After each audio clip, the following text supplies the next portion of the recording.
Good evening, everybody. Welcome to your Manchester United versus Chelsea emergency meeting. Big up to every single one of you who's live and locked in this evening. Much appreciated.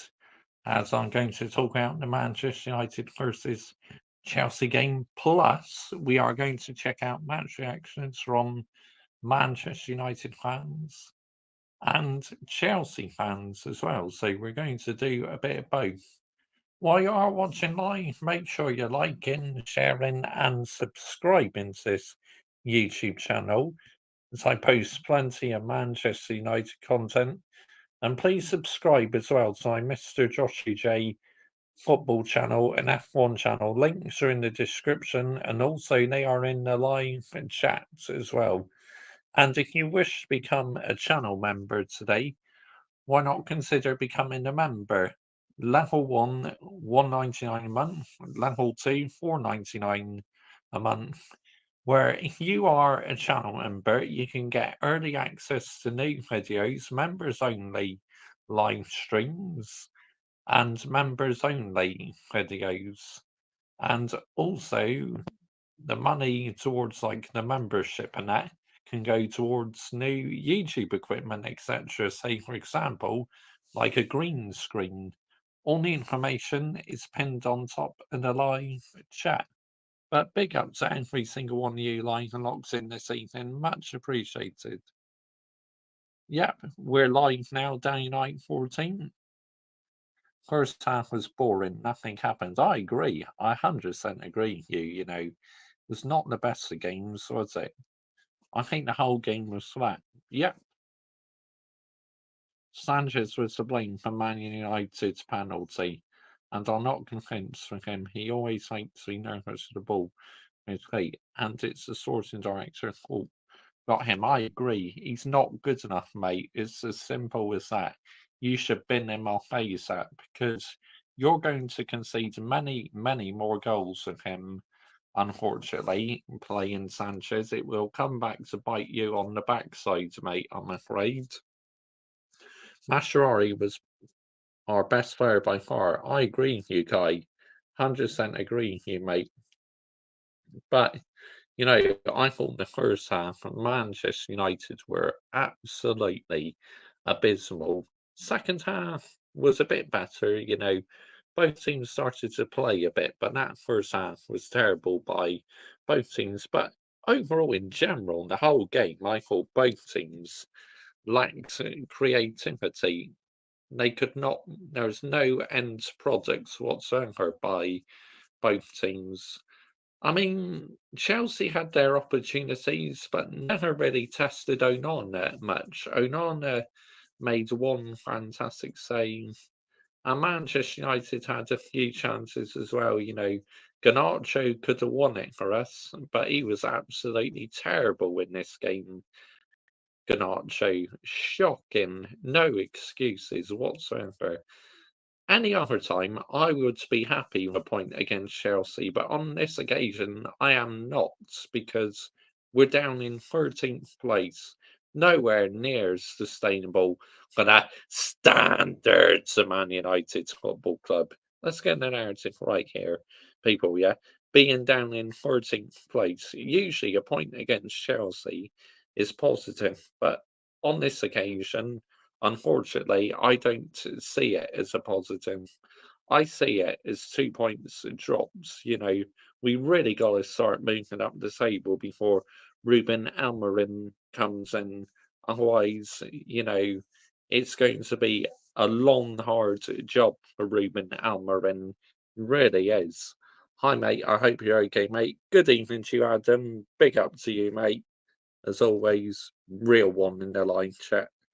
I feel sleepy in the first half and nothing happens. Yeah, it was, yeah, shocking. It was terrible, the first half. But on the balance of play, I say a draw was a fair result at the end of the day. But like I said, during tonight's show, I'm going to react to Manchester United fans and I'm going to listen to Chelsea fans as well. Especially as I have a few Chelsea fans on this channel who are subscribed to me. You know, Downnight14, Michael.Chelsea FC, Brian CFC, the Goat Says Football, Clear Lake Outs, and the Football Fun Chef. So, yeah, quite a few Chelsea fans. And we met on Johnny Minerals' channel. I mean, how crazy is that, meeting on Johnny Minerals' channel with a few Chelsea fans, and all of a sudden they decided to check out my channel and subscribe. Big up to every single one of you who's done that. And make sure you are hitting the subscribe button if you do enjoy Manchester United's content. And please subscribe to my football channel and F1 channel. And also, the information to my channel membership is pinned on top and a live chat.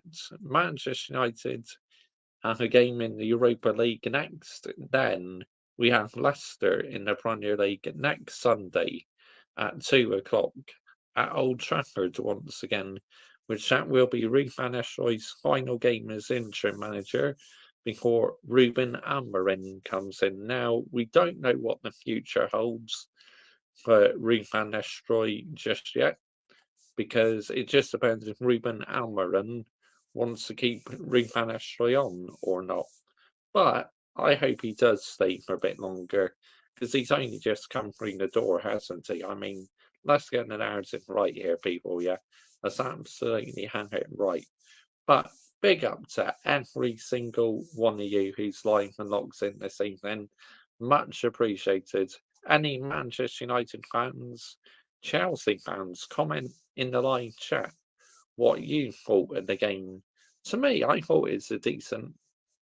The football at times was decent, but there was no end products, and the game was just abysmal at times. Honestly, you play that way against, you will lose to that team in the Europa League, uh, Ghent or something, whoever we're playing. But yeah, not looking good, is it? I mean, let's get the narrative right here. I mean, we desperately need a win in the Europa League to stay in Europa League. Otherwise, we could be going out in the Europa League soon. Not a good look, is it? Football stops again, done it, Josh, mate, after next weekend's, mate. Yes, it does. Another fucking international break. I hate the international break so much. It's like, get on with the domestic season, for fuck's sakes.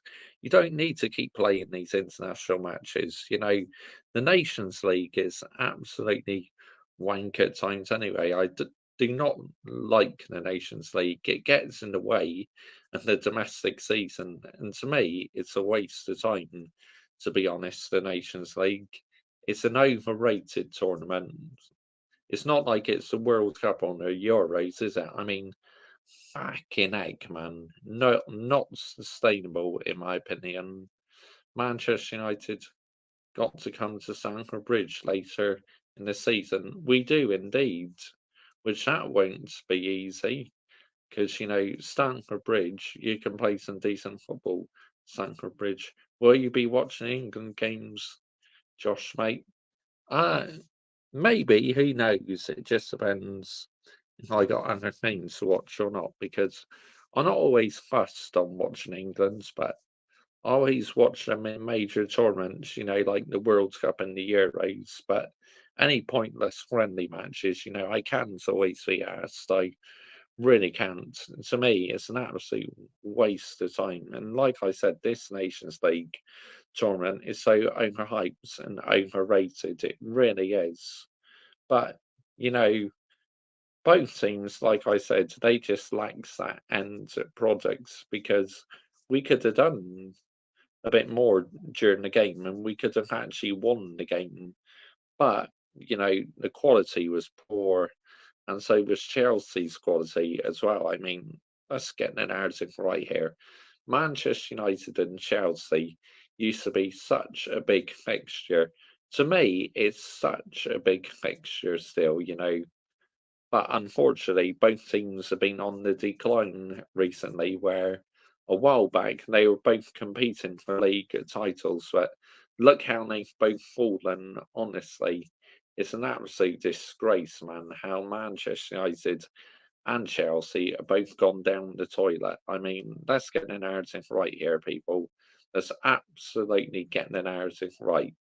I love club football better, Josh, mate. Thanks, Adam Partridge. You're spot on, mate. I love club football as well. You can't beat it, can you? I hope Reece James does not play for England over those pointless games. I hope he stays far away from that pointless game because I don't want him injured and I hope he can train at Chelsea. I agree. That's a really good point, down like 14, because unfortunately, Reece James is very injury prone, isn't he? Now, I respect Reece James a lot. I think he's a baller, but unfortunately, what lets him down is injuries, to be honest, for Reece James. But, hopefully, he will be able to stay fit for Chelsea because when he plays for Chelsea, he can make such a difference to that team. Defensively, they look a lot more solid now. Chelsea's weakness is literally their defence and goalkeeper. Their forwards and their midfield actually looks really, really decent. So fair play for that. But their defence and goalkeeper is absolutely abysmal. That's what lets them down, I'm afraid. How's your weekend's been, Josh, mate? Very good, thanks, Adam. Why would you risk James in pointless game for England and get injured? Yeah, I know it's pointless staying like 14, isn't it? Absolutely pointless, mate. But, you know, like I said, I'm going to check out some Chelsea fan reactions and I'm going to check out some Man United fan reactions tonight. So, yep, Chelsea fans, I'm going to be reacting to Eunice, Johnny Minerals, and a few other Chelsea fans as well. Of course, Manchester United fans as well. Like, hear what Mark Goldbridge has got to say, hear what United's people Steve He has to say, and also what all things Man United has to say. Flying Pig United. Yeah, James can't play 2 games a week because his body can't play 2 games. Yeah, that's a good point, Dying 14. Very good point, mate. But, you know, let's check out some fan reactions, shall we? Because we got plenty to get through tonight from both camps. But big up to every single one of you like and locks in this evening. Much appreciated. While you are watching live, make sure you're liking, sharing, and subscribing to this YouTube channel as I post plenty of Manchester United content. And please subscribe as well to my football channel and F1 channel. The links are in the description to this video. Love Flying Pig United, Josh, mate. Bosh. So do I as well. It happened. We get a point because we are still. I'm happy we got a point because we are still 6 points ahead of you. Well, it's good for your side, isn't it? But it's not going to help for my side to get moving up the table. Let's get the narrative right here. Right. Let's check out some fan reactions. Right. Who should we start off with? Come on, YouTube app on my iPad. I'm Minerals FC. He's just on the stream. Love what you do, Josh, mate. Cheers, Bosh. Again, thanks, Adam Partridge, as always. Right, here we go. Let's have a look. Forever United teammate.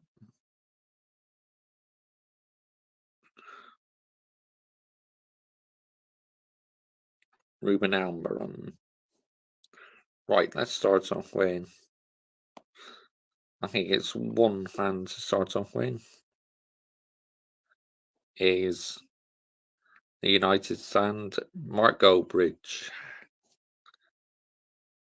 So let's listen to what he has to say.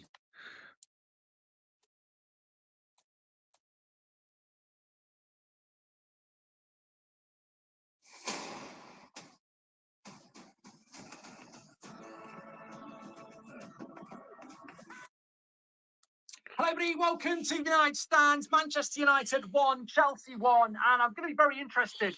Just tell me straight away, were you entertained? I feel like Russell Crowe FC. Were you entertained?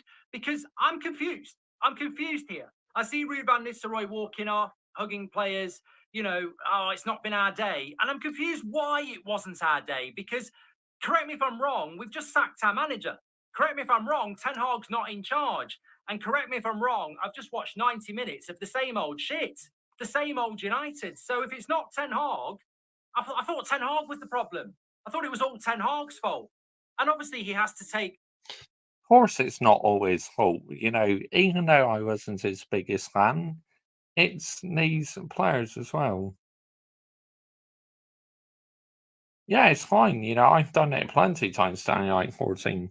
But these players have to take huge responsibility the way Man United are playing at the moment.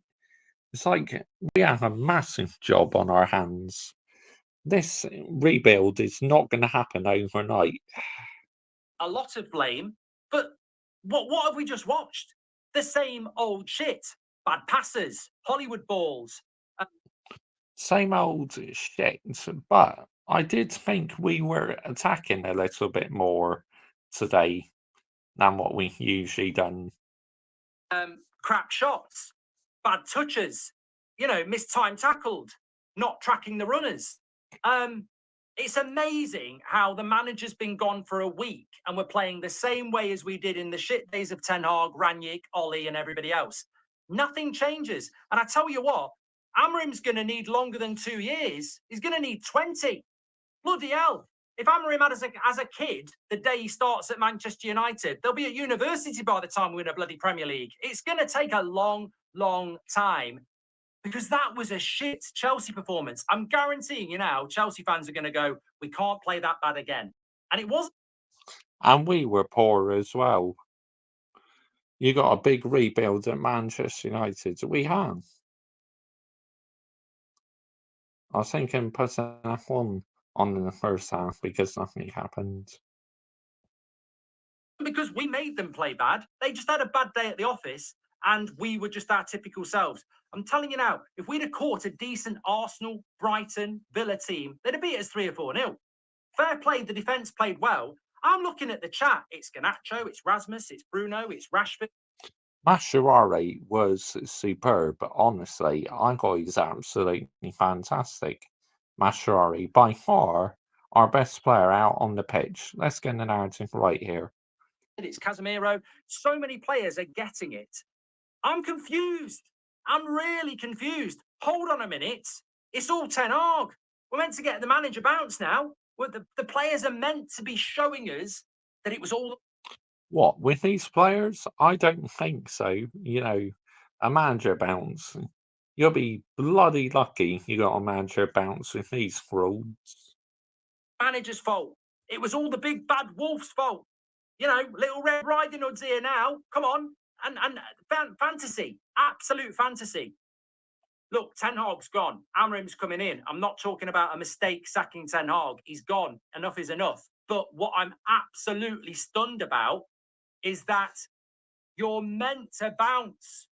You can't just bounce against Leicester reserves. You're meant to fucking bounce. You're meant to be showing it. You're meant to be frustrating us with, why didn't they do that last week? You're meant to be like, I'm trying now. I'm actually going to deliver now because it was Ten Hag's fault. The fact that they can't is terrifying. The fact that there is no glow up is shocking. The fact that that is... I mean, good luck, Ruben. Good luck. Good luck. Honestly, you got one heck of a challenge, mate. Caicedo was the man of the match. He bossed your midfield. Big up to you, Michael. Chelsea FC. Bosh. A bit later on, mate, after I listen to some Man United fans, we will get on to some Chelsea fans. The reality, with or without the manager, is horrific. And look, that's not going to just focus in on 2 or 3 players. That's focusing in on about 8 players. People will moan about the attackers. I didn't see a good performance from Dalot. So, I didn't see a good performance from Casemiro or Agate. Where's the glow up, lads? Like, where is Yeah, Casemiro and Ugarte were not good today. I have to admit it. They were shocking at times. the glow up? You've been set free. Your evil master's been sacked. Go into the field and run around and show us what you can do with all this freedom and, toxicity gone. You've had a bath, you've had a shower, you're free and clean. Show us what you can do. And you do exactly what you were doing last week, the week before that, and the week before that. So I'm really shocked. I'm really shocked. I expected to be stood here doing this watch along, match reaction going, well, here we go again. Look, just shows you what they can do. Light switch. Sponsored by npower. There they go. They've decided to turn the switch on. Where's the switch? There is no switch. Sponsored by npower. Decided to turn the switch on. To be fair, I'll give you that one. That's funny. That's a good sense of humour there. Chelsea fans are brown and like Romans. Depends on who you mean, mate.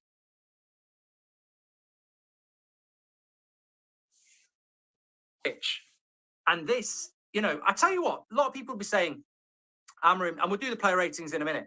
A lot of people are going to say, Amorim has got a lot of work to do. I actually think there is a positive in the sense that Amorim would have wanted the points because it makes his job easier to get back in the top 4 race. But if he walks in and their team's shit and top 4's miles off, he's starting from the very bottom, isn't he? Oh, look, we're not getting top 4 anyway. No chance we get in top 4. It's not happening in a million years. He is walking into an absolute shit show. So the only way is up, really. But I hope he's got a lot of notes because he's going to need a lot of paper from that game today. I mean, a lot of it's not new. I couldn't believe the amount of times Gusto, Cucurella were running forward, not being tracked. I couldn't believe how many times that was happening. I couldn't believe how many times they were running through our midfield. Look, I also want to say Mazraoui is going to be my man of the match. Smash a like on the video if you agree. I thought De Ligt played well as well. I don't think Onana's had a bad game either. I thought Martinez was okay. But other than that, I think it was a really shockingly... Look, some might say some of the performances were okay. But my point is, I don't expect... Even if, let's say, look, I thought Rashford was a 6. People are probably going to go mad. I thought it was an average Rashford performance. And I'll explain why when we do the player ratings.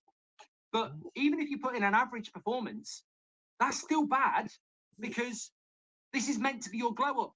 This is meant to be your game where you show everybody it wasn't your fault the manager got sacked because look how good I am without the manager. And nobody did that really. Mazraoui did. De Ligt did. And Onana didn't have nothing to do. But I can't believe they didn't turn up. They didn't, show. And the volume of Hollywood passes, and I'll clarify what a Hollywood pass is. It's when you get the ball and you're looking to, play it in straight away. The delay. We saw Rasmus hold up on Garnacho, he's offside. We saw Casemiro hold up on Rasmus and he's offside. The pass is on half a second before. The biggest issue Amorim needs to solve is he needs to make these players like and understand each other. They don't like and understand each other. Now, I'm not saying they're in the dressing room going, up yours, your perfume stinks or whatever. I don't like your shoes. They don't like each other's game. They don't appreciate each other's game. They're not in sync with each other's game. And that is why the pass gets delayed. So when Rasmus gets it and Garnacho's in, it should be telepathic. Bang. That's what it's like for Mo Salah. That's what it's like for Kevin De Bruyne. That's what it's like for Saka. It's not pinpoint accuracy magician. It's understanding people's game and them understanding their game. So when Casemiro gets it and Rasmus is making a run through one-on-one and he delays for half a second, it's too late because you're not appreciating his game. You're not in sync with his game. And nobody is. Bloody hurts. But, that's actually a really good point, what he said and that. He's actually made a couple of good points so far. You see, Ruben Amorim Sporting team this week. They play Man City, Josh, mate. They do. And be house proud with Wix. Like, the press is chaotic. Our press is chaotic. It's got more holes than a hedgehog's pillow. It's chaotic. There's running, but there's no structure to it. Our build-up play is chaotic. Our chance creation is chaotic. It's vibe. It's just pure vibe. Sometimes it works. Sometimes it looks like shit. I mean, that ball from Casemiro that led to the penalty was amazing. But then he does two other passes that aren't. And that's what I mean. It's chaotic. We do not appreciate each other in that team. Nobody understands each other. Now, is that selfishness? Is that ego? You tell me. But I'm telling you now, I've been watching United for a very long time. I've seen Sir Alex teams pin the ball around for 20 minutes. I've seen over the last 10 years, we couldn't do it for 20 seconds. We don't appreciate each other's game. Now, is that individual ego? I've got to be the star. Is that, laziness? I don't know what it is, but it's not just the younger players who are learning the game. It's senior players as well. When you see Bruno Fernandes get the ball and go for a 40-yard Hollywood ball, you're like, hold on a minute. You're 30 years of age. You're the captain of the team. Chelsea are building a bit of momentum. Let's just calm it down a little bit. Let's not go for the Hollywood pass that's going to give them possession. Let's knock it out to the fullback. Let's build our way up the pitch. So, yeah, I think one of the biggest problems that Amorim is going to have with this United side, and look, he's definitely got a style of play. I can't wait to watch it against Pep on Tuesday night. But now, apparently, Amorim plays back three. So that's going to be very, very, very interesting to see how we get on with a back three, isn't it? Yeah. Because I think Ollie played a back three sometimes. I mean, sometimes it worked and sometimes it didn't. But yeah, it's going to be interesting to see how Ruben sets up. It really is. I can't wait for him to get through the door and hear his press conference and that. he has got to. It's not about whether these players can do it. It's about making them do it. And that's going to be his biggest problem because they're not disciplined and they don't appreciate each other. And I don't think this is, I mean, look, Ranić's a very good coach. He couldn't get them to do it. Ten Hag is a good coach. He couldn't get them to do it. Ollie couldn't get. Good coach. Yeah. I mean, maybe winning you an FA Cup or a League Cup, but not good enough as a Premier League manager or European manager. I mean, let's get the narrative right here. That's one of the reasons why he lost his job.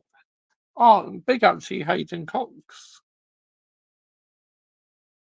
Yeah. Okay. Quick quiz question. I'm thinking players played to Man City and Arsenal. Okay.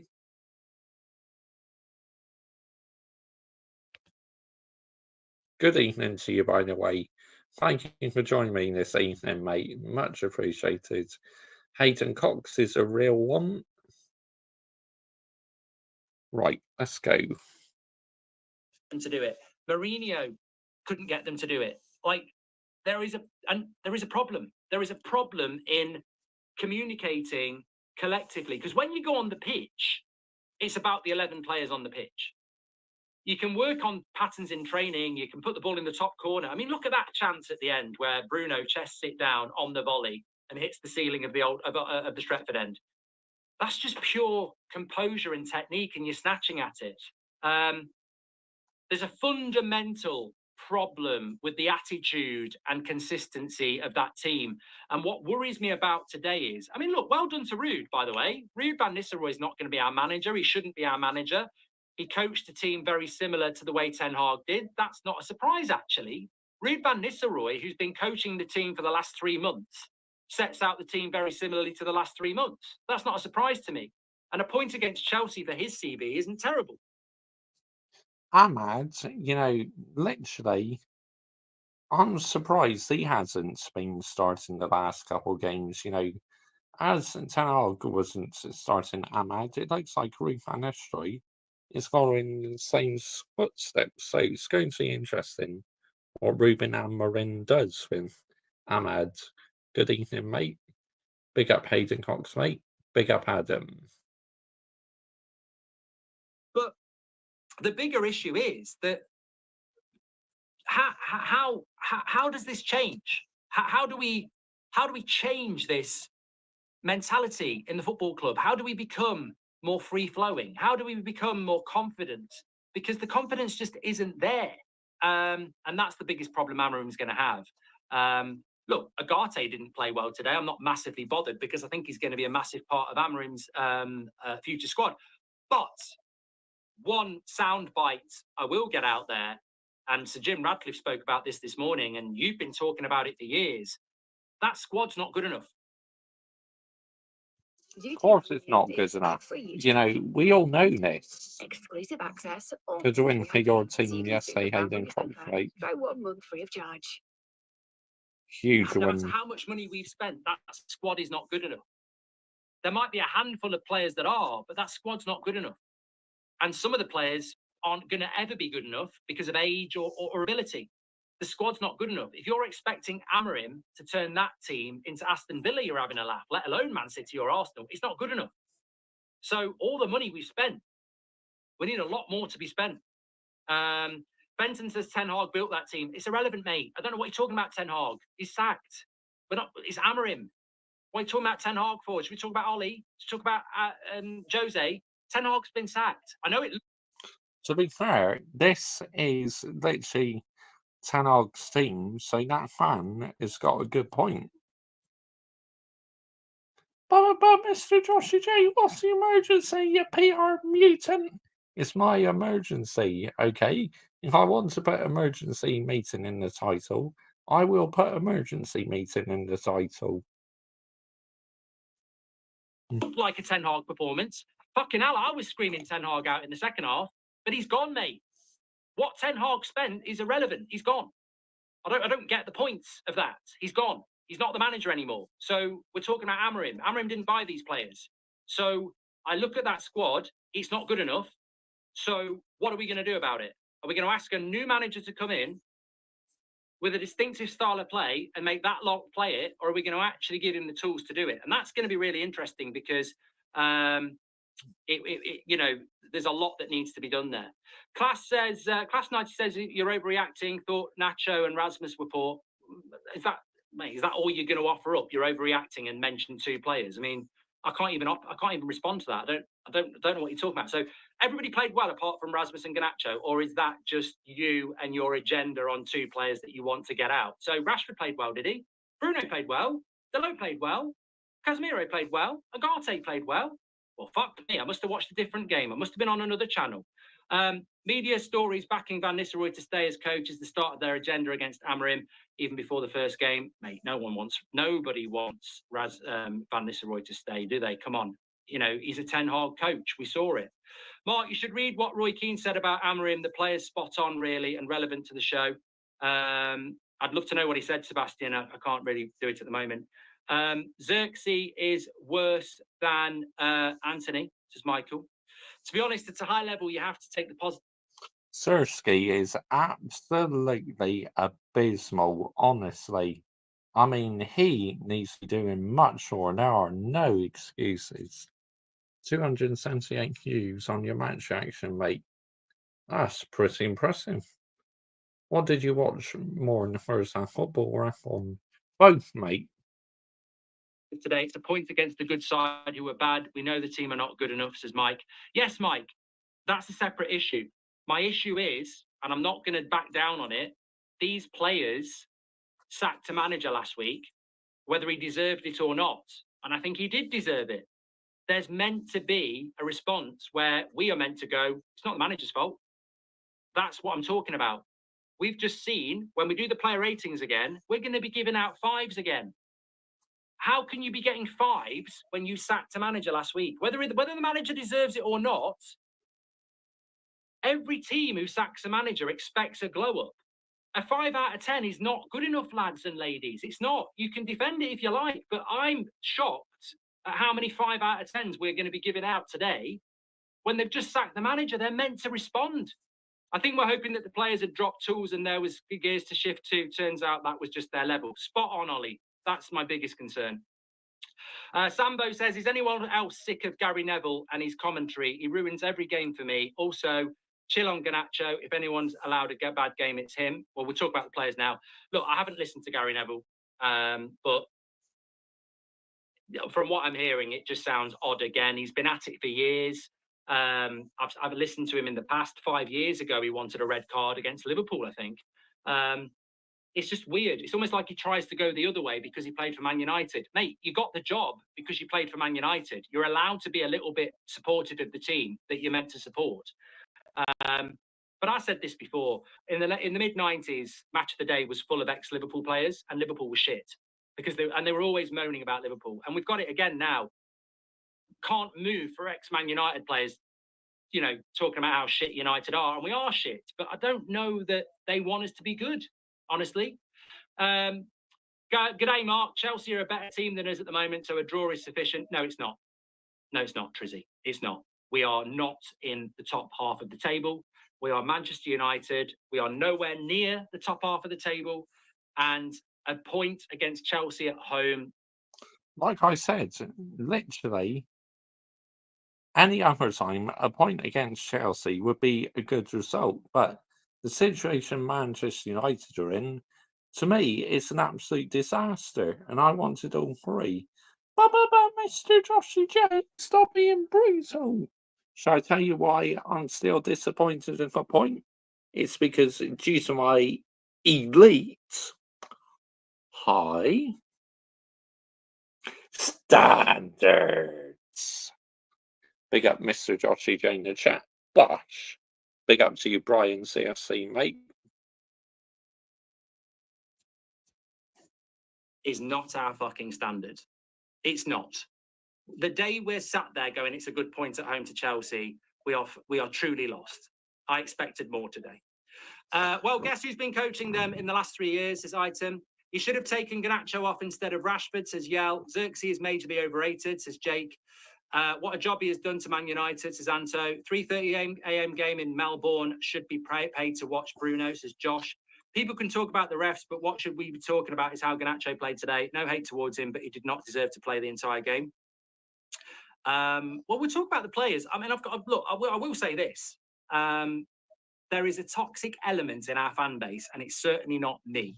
When it comes to backing players, I will back players to the hilt if they put a performance in. And I will not turn on young players. I won't do it. I just don't think that's what we're about. We pride ourselves on the Busby Babes, the class of 92. We're meant to be about developing players, not breaking them. I mean, look, you know, do you like my emojis? Yeah. Like how you do the standards thing, Josh, mate. Thank you. Thank you. Yeah, they're good down like 14 to be fair, your emojis. But right, let's carry on listening to this. So I don't really understand. Just I saw it in the Brentford game. I saw it in the Brentford game in the live chat. You know, at half time, get Garnacho off. He's fucking shit. People doing it again. I don't know who your leader is doing this, but you might want to assess the club that you're meant to support, because we're not about that. We've never been about that. We're not about hating on young players. We've never been about that. So I don't know why that's happening. You've got. Look, I don't hate the young players personally, in my personal opinion, but you should still call them out because they're not immune from criticism. I mean, let's get the narrative right here, people, yeah? They're simply not immune from criticism. Could you do that Sandra scene again, Josh, mate? Okay. Elite. High. Standards. Every right to say he was poor, and I agree he could have come off for Rashford. I do. But beyond that, what do you think's going to happen if we keep burning all our players? We'll just become worse and worse and worse. As for Xerxes, he's been here 5 minutes. He doesn't look up to it. Agate didn't look up to it today, but we've got a new manager coming in, and let's just wait and see. The bigger concern for me would be the 3 players on 300k a week who are senior players playing as bad as everyone else. I concede Garnacho did not play well today. Rasmus did not play well today. Agate did not play well today. But neither did Casemiro, Rashford, and Bruno. And they're on 300k a week, and they are senior players. So for me, I don't see it as a game where you pick one player and go, you were fucking dreadful. That's my bigger point. And who are the future? Garnacho, Mainu, Rasmus. They're the future. I don't think Bruno and Casemiro are. They might be the short-term future. So if you want a future at this football club, I'd plead caution on going too far on the younger players. By all means, bad game, but we know what this fan base can be in relation to toxicity. And we need to be careful about that. I had hoped with the sacking of Ten Hag that a lot of that would subside, but I did predict it wouldn't. Daniel, thank you very much. Martinez lucky to stay on. No, Sack, no. I do my podcast. That is a red card. I mean, my goodness me. And to me, it was a reckless challenge by Lisandro Martinez. And he's a lucky boy. He really is. Every Monday, you can tune in tomorrow on That's Football We're Live. I spend a lot of time talking about VAR, and I therefore spend a lot of time researching and contradicting their stupid decisions. When Bruno Fernandes got sent off against Spurs, Howard Webb did a section on it and said, at the end of the day, we don't want to be giving red cards for tackles like that, where it looks bad, but the player is slipped. Martinez slips. His left foot goes, that extends his right foot, and it catches Cole Palmer on the knee. People trying to say he's completely and utterly took Cole Palmer out. Well, they don't know Martinez for a start, because if he wanted to take him out, he'd take him out. If it's not a red for Bruno, it's not a red for Martinez. And I think they got it right, and it was a VAR review. And the reason they didn't give that red card on review, because they did review it, the reason they didn't give it was because of the reason they didn't give Bruno's. Now, you can like the rule or you can dislike the rule, but they reviewed it on VAR, and the reason they didn't give it was because of what happened with Bruno. And therefore, it's not a red card. Now, I don't write the rules, but I know the rules. So Gary Neville or any other United fan that wants to see Martinez sent off, they don't know the rules. And I've been told this plenty of times. You know, you don't know the rules then, do you? Because I've seen handballs that should be given. I mean, really, does anyone know the rules? Because the rules in football is so complicated. Yes, I know that challenge was near the end of the game and that. I mean, let's get the narrative right here. But that should have been a red card because that was a very late challenge on Cole Palmer. Quite reckless. Trust the protest. You don't have to like the rules, but the rules have been stated by Howard Webb. That's not a red card. So Gary, who's dipping biscuits with Howard Webb, ain't fucking listening, is he? Despite the draw, what an entertaining game to watch, the Slow Sports News. Drama, goal and fights. I do feel cheated by bias rest, but they both pushed hard. Okay. Have you had a drink? I didn't think it was a great game. I thought the last 20 minutes was okay, but I didn't think it was a great game. But I'm glad you enjoyed it, and maybe a lot of people did. I asked if you were entertained. We be doing Brentford watch along tomorrow, says Goldio. No. Garnacho Ego should be benched. See what I mean? I'm doing that game tomorrow on my football channel, the West London Derby between Fulham and Brentford. I'll be going live for that tomorrow evening. Can we talk about how bad the ref was? Chelsea got every 50-50, says Michael Gibbs. Midfield was very slow, says Ryan. I'm no longer on the fence. Bruno is not it. Bad attitude, lost his quality, says Kia. The ref was awful. I'm sorry, but I've had enough of the poor refereeing, says Pessy. Hard reality check for the fans, says Abhijit. Just remember, Amorim won't perform any miracles, so just support him when he comes in rather than blame him. Yeah, well, I love this from Abhijit, actually. If you can take one thing away from this, and we're going to do the player ratings now. If you can take one thing away from this game, and I would implore everybody to do it, write it down, remember it. If you're going to start taking a pop at Amorim for bad results, just remember today, there is no Ten Hag. You can't blame Ruud. He's only been there a few days. That is the players. That is on the players today. And ultimately, they've come up short. So we've got a lot of work to do. And if you're expecting Ruben Amorim to come in with his magic dust and make us play like Arsenal, it's going to take time. I'm going to say this honestly, because I've hinted at it a few times. I don't mind if we have a few more bad results under Amorim. I would rather we have a shit first year. Take time. What? So basically, you're going with trust the process narrative, are you? Get out here, man. Never will I go with trust the process narrative. Shit game. What? It is, Josh, mate. Fulham game be good, Josh, mate. I'll be watching it too, Josh, mate. What Deadwood players will leave Manchester United? I mean, I could talk about ages. There's so many players I want out the door, but it'd be a bit boring, won't it? Here and build something like Klopp and Arteta did. I don't want to see an amazing first year and then it's not sustainable. I would rather he see the club warts and all and makes the big changes. But Ineos are going to have to back him financially and they're going to have to make some big decisions. Bruno was there with the last second corner. Everyone in the box can't beat the first man, says Mank in LA. The negativity of some people towards our young players is a total head loss, says Sam. Yes, they may have not had a great game, but come on. And ruined by the terrible ref. Lots of people talking about this, and Majo is as well. Look, a lot of people are in. Blaming the refs. I mean, that is absolutely load of BS excuses blaming the referees. What?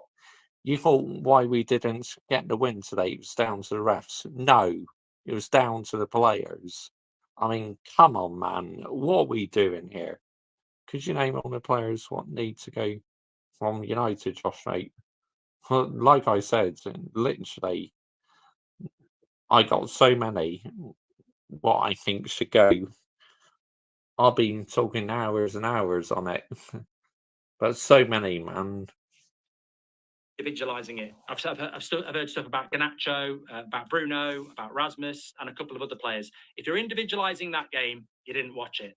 There were some bad individual performances, which will be highlighted in the player ratings, but there wasn't one player that cost us 3 points. The Chelsea goal was good. The defense played well. There was just a lot of below par performances today. Same old things. Garnacho decision making and Bruno set pieces are awful, says Josh. You only listen to Howard Webb when it's convenient. Trust me, Nicholas, I wouldn't listen to Howard Webb at all. I don't know what your point is. He rescinded the Bruno red card because of a slip. He explained it. I've just seen a Man United player slip. I'm just explaining the rule to you, mate. I don't have to agree with it. I don't agree with a lot of things on Howard Webb, but I'm not going to get angry about United. I mean, can you just explain me? Can you explain to me Gary Neville FC? So we're meant to be chanting Martinez should get a red. We're arguing because you want Martinez to get a red. Last time I checked, it was the United stand. Last time I checked, we support Man United. Why do you want a Martinez red card? I mean, this is the problem with some of our fans. I actually think they enjoy the club burning. Why do you want a Martinez red card? What does that help us for? He'd missed the first 2 games for Amorim. Weird. Should there be a glow up under Ollie? First 4 games were with relegation teams and Reading, which gave us momentum. And then Everton battered us, says Arca. The more I look at the team, I realise how bad Ten Hag's tactics and recruitment were, below average players, and now it's Ruben's mess to sort out, says AA. Mazraoui, class, what a steal, says Kiki. I think he was great. Let's do the player ratings. Jason says, if Garnacho and Højlund are our future, we're in trouble. What a great attitude to have, Jason. You must be a top Manchester United fan with an attitude like that, writing off young players. Must be great. Must be great to be you. It's all about opinion, though, but I just don't get it. I'm sorry. I don't get why some of our fans are determined to bury young players who may not be the finished article yet. But I don't get it. An honour for me today. I'm just going to... Not really interested in the player ratings, so yeah, we'll move on. We'll move on to someone else. But, he made a couple good points there. And, maybe 1 or 2 things I didn't quite agree with, but a lot of things I agreed with there, with what he said. See, he can talk sense, Mark Goldbridge. He really can. But sometimes he doesn't always talk sense. Why would you want to trust the process? And Arteta win nothing in 4 years, and Arsenal fans need to wake up and stop and trust in the process. I know. I want the bad players to go from United and call Ruben Amorim. Oh, Josh, mate, what do you think, mate? Thing is, the window's shut, Adam, so it's not like we can just get rid of them instantly in a blink of an eye like that, is it? I mean, let's get the narrative right here. Right, let's check out All Things United. Another Manchester United fan I like. Manchester United have drawn 1-1 at home to Chelsea in Ruud van Nistelrooy's second match as interim manager. Not great for Manchester United. I mean, not as terrible, obviously, as under Erik ten Hag. I mean, that was getting devastatingly bad for Manchester United, but not great either. I mean, not great from either side, really, from this game. I don't know who's going to be really happy with the sides. I mean, probably later on in the season, Chelsea might think that this is a good point away if Manchester United get better as the season goes on, because when you play the bigger teams away from home, usually you're happier when you get the point away from home. But obviously, Manchester United being so shit, Chelsea are probably annoyed that they haven't come to Old Trafford and won, considering teams like Tottenham and Liverpool have come here and battered Manchester United. But obviously, since Erik ten Hag's been sacked, it's hopefully we're going to see something different over the coming weeks. But obviously, Van Nistelrooy's only here for 4 games for Manchester United, so it's not really ideal because the players know that he's not going to be here long term. He's not going to see out the season, so I'm not too sure what that plays into the game. But the lineup was pretty much as expected for Manchester United. I know people are going to moan about certain players getting picked, Ahmad not playing. But as Ahmad really pulled up trees this season, I mean, people are criticising, obviously, Rashford, Højlund, and Garnacho. All of them got a lot of criticism from what I saw on social media throughout this match. But is there really a lot of other options Manchester United and Ruud van Nistelrooy could have gone with in this game? I mean, besides Ahmad, what else is there? Zirkzee, for me, it's been pretty bad lately for Manchester United, and there's nothing else on the substitute bench.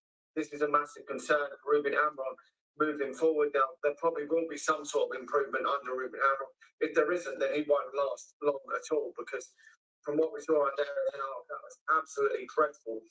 And obviously, this is a big game today, so not expecting Manchester United to go out there and put Chelsea to the sword, really, considering where Manchester United have been in recent weeks, whoever the manager is. But you do expect a bit of a response, and we've drawn this game. We may well have drawn it under Erik ten Hag and now lost it. I don't know, but we've got the draw. The draw doesn't really do. I mean, it doesn't really do Manchester United any good, but at least Manchester United haven't lost this game, and Manchester United still got any ambitions of maybe getting the Champions League spots. I'm not too sure. Then it doesn't do Manchester United chances massive harm, because we've drawn the game and we've lost it to Chelsea. But obviously, with other teams winning, Spurs winning, it does take Manchester United, give Manchester United a little hit there. Aston Villa drew, so I mean, lost, so that gives Manchester United a point over them. And they're the teams that Manchester United have got to catch if they want to make that top 4 this season. And that's got to be Ruben Amorim's aim, to get that 4th position this season. It's going to be very, very difficult with the amount of points Manchester United have dropped so far. Obviously, Højlund up front, I'm not sure. Is he going to be the man that's going to get Manchester United firing and scoring goals? I'm not sure of that. And obviously, Garnacho today, very poor. I know a lot of people saying he should be dropped. He shouldn't be starting for Manchester United. But your only other option is Ahmad. I mean, Anthony has been a complete waste of space and he's injured. There's nothing else. So I don't know. I mean, Mazraoui, a lot of people giving him a lot of praise. Probably the best player for Manchester United. So there's not massive positives to take from that game.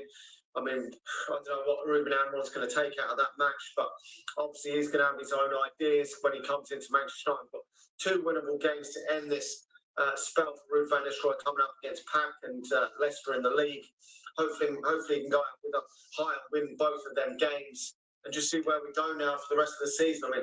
I mean, the season was pretty damn fucked when Erik ten Hag got the sack anyway, so it's a long way back to turn things around quickly in a season where it's already begun. It's different if Manchester United sacked Erik ten Hag in the summer we could have got a manager in. He could have got some of his players that he wanted. He could have had the pre-season to implement his style of playing. That it's going to be hard for Ruben Amorim to get in and hit the ground running, which is what Manchester United are going to have to do under Amorim if they are to get up closer to their European spots, whether that's Europa League or Champions League this season. But I don't really know too much else to say on that. I mean, forget about top 4. We are not getting top 4. It's as simple as that. Forget it. I don't think we'll spend money in January. Do you, Josh? Mate? No, Adam, because we're very, very close now, mate, to breaking the financial fair play rules.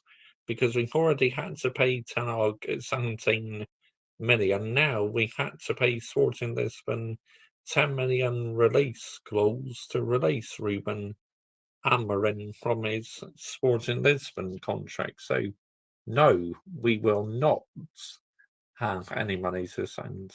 What happens if Arsenal don't win anything this season? Then, absolutely, I think they should get rid of Arteta 100%. You know, because they haven't won anything now for nearly 5 years, Arsenal. I mean, that'd be absolutely abysmal, wouldn't it? On that game, I don't think either side are going to be jumping for the hills from that 1-1 draw. Anyway, let me know your thoughts in the comments below. I don't really have too much more to really say on that. I mean, not really. There's not really a lot. I mean, some people think we maybe could have had another penalty in that first half, but we haven't scored from open play again, which is a massive concern. Manchester United really got to start scoring some more goals in the Premier League. Hopefully, with the games against Leicester and Ipswich coming up, we can put some goals away in them games, because we really do need to get that goal difference up and start putting some goals away. Anyway, let me know your thoughts in the comment section below. Smash a like and subscribe to the channel if you're new, and I'll talk to you all again soon. See you. All things Man United. I absolutely love all things Man United. Another fan who says it how it is. Do you think we'll sell in January and then spend money in the summer, Josh, mate? Maybe. Could well do, Adam. Let's wait and see, mate. Let's have a look. Who should we check out next?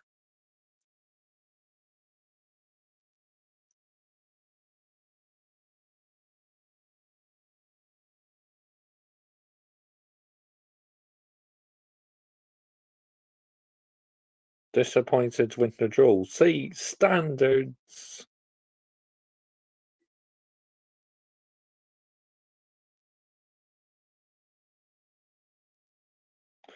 Adam from Forever United TV says he's disappointed with a point. See, standards. And what did he say? I want to watch his match reaction. Here we go. It's unforgivable. United concede immediately again. Can't hold the lead. Here we go. That's an ad.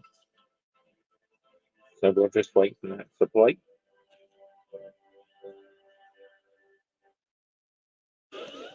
One versus Chelsea here at Old Trafford, and let's be honest, a bit of an anticlimax. A game that lacked quality from the start. I don't even think it came into life until the last 20 minutes of the game, when a little bit of a fracas with Marcus Rashford brought a little bit of atmosphere to the crowd, who were pretty dead and were trying to find something to cheer about the whole game. Rashford then gets a yellow card. The crowd are up. The crowd are going mad. Rashford then, in his temper after getting that yellow card, goes out, wins a throw-in. From that throw-in, Casemiro pings an absolute peach of a ball, and on the end of that, we get the penalty off Rasmus Højlund, foul from Sanchez, and the game changes completely. Manchester United do all of the hard work. They stay in the game. They stay solid. The shape was fantastic today, and then we can't hold the lead for more than 1 minute. Same old frailty, same old lack of quality, you could say, in that game. And a lot of people will say nothing much has changed since Ten Hag has left. And you know what? It's not. We said it didn't against Leicester. It's going to take Ruben Amorim in and maybe a couple of months for Manchester United to start seeing any difference in how we play, how we approach games. Thing is, in football these days, you hardly get any time whatsoever. It's like you have a slow start in that, and then it's going to get wrong or peak for you, isn't it? You're doing United people. TV, Josh, mate. I'll wait and see. Wait and see. But yeah, anyway, let's carry on. How brave we are, what we can do in a game to change it, what different tactics we can see, what different approaches we can see. Because there wasn't much. It looked like Ruud van Nistelrooy didn't have many options. You only had to look to the bench and what Chelsea did in the second half there. They're bringing on the likes of Enzo Fernandez, Mudryk, bringing off players that you would just that could change games on their own, but bringing on better quality on top of that. And that changed it for them. It forced Maresca's hand when the penalty went in, and United just switched off. They were on it all game. The defense was rock solid. Chelsea were drastically poor, I thought. I thought they'd be the more disappointed coming out of Old Trafford after that performance. Manchester United were definitely the better side in terms of chances created. Yeah, some of the passing quality was better from Chelsea, but that was about it. They really didn't make Onana work. But for that absolute peach of a goal from Caicedo, and it was a good goal, United lacking on the edge of the box in terms of awareness and marking there cost us dearly. But let's be honest, if you're having to score a peach of a goal like that to bring yourselves back in the game, most of the game plan for Ruud probably went all right. I said it'd be a draw at the start of the game, and if you're asking me right now, it feels a bit sort of like lackluster, and I'm a bit disappointed. But honestly, when you look at where Chelsea are in the league, you look at where United are, drawing it home to Chelsea, who have been decent this season. Cole Palmer didn't do much today. Yeah, there's a lot of positives for Manchester United in that game. But up front, there's always going to be this problem. Will Maresca be able to make Xerxes a better player, make Rasmus Højlund a better player, make Rashford play a lot braver again? Will he be able to get these players' mindset straight and actually make them play with a bit more threat? Because they don't. In big games, they've been non-existent. Let's be honest. Here against Liverpool, here against Tottenham, here against Chelsea again today, Rasmus Højlund, Joshua Zirkzee, they're non-existent. They've just not got that quality. Not got it at all. I mean, to the other end again, and this is why I said that this game lacked in quality and was so poor. Nicholas Jackson was just completely marked out of the game by United. And again, our defence, no problem with it at all. Absolutely rock solid and dealt with everything that Chelsea threw at us, which was... Yeah, Jackson, I thought he was absolutely abysmal, honestly. Nicholas Jackson. Fair play to our defence, though. We kept him quiet. And Cole Palmer as well. Much, to be honest, and again, more disappointing for them over there than it is for Manchester United right now. We can take probably a lot more positives from that game, but the obvious is that Manchester United lack the quality. Brilliant performance today from Casemiro for me. I thought him and Mazraoui were outstanding for Manchester United. Mazraoui is the signing of the summer. I will stick by it. I keep saying it. He has got what it takes to play at a big club, this guy. His mentality is perfect. He's brave. He's miles better on the left as well. Dalot fits the right-hand side, as we know, but we're seeing his qualities more on the right. Full-backs and centre-backs outstanding today. No real issue with Onana. Casemiro was solid in the middle. Yes, Manuel Ugarte was probably a walking red card waiting to happen. He got away with a lot there. And in the end, the lack of depth really shone through because we had to bring him off. And Lindelof had to come on in midfield. And there was the difference. We just didn't have enough at the end to put something different on to change the game and put it in our favour. It was just missing that tiny little bit. And that's what Chelsea had. And they probably thought, you know what, in them last few minutes, they were the ones that should have taken that game. But credit to United, they kept on going. But Garnacho wasn't great today. Højlund hold the ball up okay. That's about it. I mean, Rashford didn't do much, had an effort off the bar in the first half, which he might have done better with. Feeding off scraps, really, the whole game. There's 3/4 of this team are decent enough. The biggest concern that we've got is scoring goals. And again, Old Trafford, 1 goal, not enough. In the league, we just, I don't know what it is. We just don't know how to open teams up. We don't create enough chances at Old Trafford for some reason. Away from home, like against West Ham, like, we're not too bad. It's not been bad at all. But at home here this season, it's been so strange and lackluster in front of goal. I just don't know. Yeah. Weird, isn't it? You're playing at home, but yet you're lackluster in front of goal. I mean, make it make sense, people. What are we doing here? How that is rectified. I don't know what Amorim can do. He needs to install confidence into this team.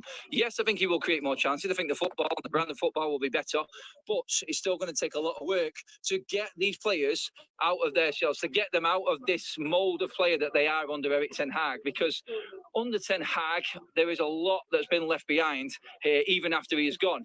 And the big issue we've got, again, it's the mentality. It's always been the mentality with these players. There are massive amounts of plus points, like I said, defence and midfield, but it's always going to come down to putting the ball in the net. Bruno Fernandes hit and miss. Some fans moaning about his lack of quality and decision making. I didn't think he was that bad today, personally. I thought he was all right. But a penalty, the only way we could score a goal, we didn't look like creating too much, even though our chances were probably a bit better than what Chelsea's were. It just come down and all we really rolled up into a really poor game of football. And I don't understand why Chelsea didn't go for it more. I'm not complaining, like, look, it's not a defeat, it's a draw. We probably still would have been more than they did with Ten Hag. And you know what? We've done this draw, it's not changed much. I don't think he's had enough time or enough personnel in terms of squad depth to actually change things up. I just think he's done what Ten Hag did against Aston Villa, and he's just got the shape right. He's been solid. We give nothing away. We're absolutely rock solid. It was very, very similar to that game. Chelsea were nullified, but you have to hope, and that's the problem. It's the hope that kills you. And United shouldn't be relying on hope that one of them forwards can actually turn up one day and actually put the ball in the back of the net. We need someone prolific. I don't think we've got it in our squad. The only thing that's going to stop Manchester United moving up this table is scoring goals. It's always been a problem, and I don't think it's going to change anytime soon. But let's see what Amorim can bring to this side in the league. I think we'll have enough to beat Chelsea and Park in a week.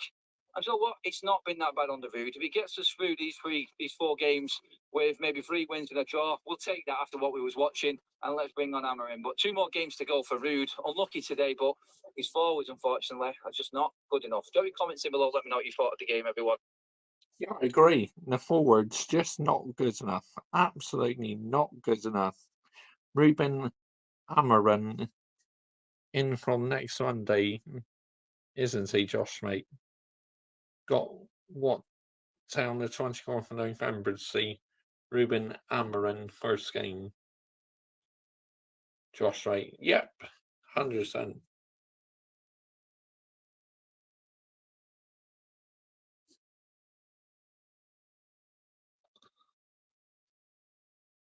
Hang on, right, and then Hayden Cox has sent me a message. But yeah, I agree with what he said. There's some very good points there from Adam from Forever United team. He 100% spot on. Right, let's have a listen to who should we have a listen to next? Next season, I hope Ferrari gives Lewis the car next year so he can fight for a championship and does not care about 3 races at Mercedes. The strikers let you down. Yeah. Okay, so we'll have a quick break from the match reaction. So, should we do quick quiz, Hayden Cox? How do you feel about that, mate? Let's do it. Let's do quick quiz.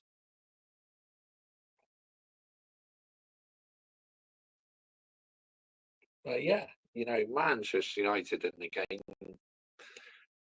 To me, it's like there's so many issues to resolve.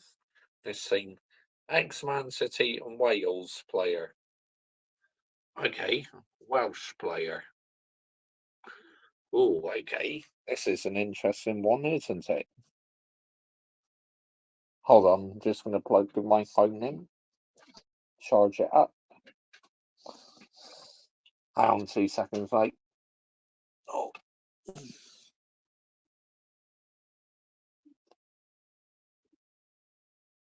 Hold on. There we go. Bash. Plugs my phone in. Retired. Okay. 5 questions, 4 to pass. Retired. Okay. I'm going to go with Gareth Barry. Was he Welsh? Gareth Barry?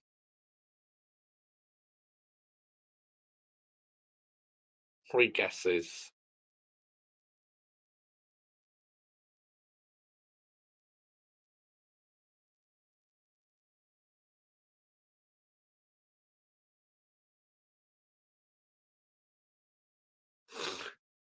So, no, mate. Okay. All right, it's not him then. Craig Bellamy.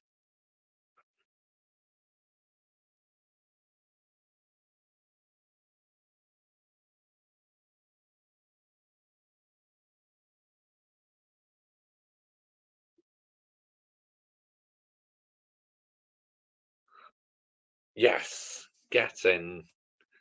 Back in the net. Yes.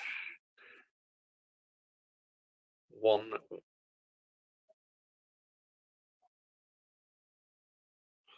Okay, here comes the next question any second in the chat.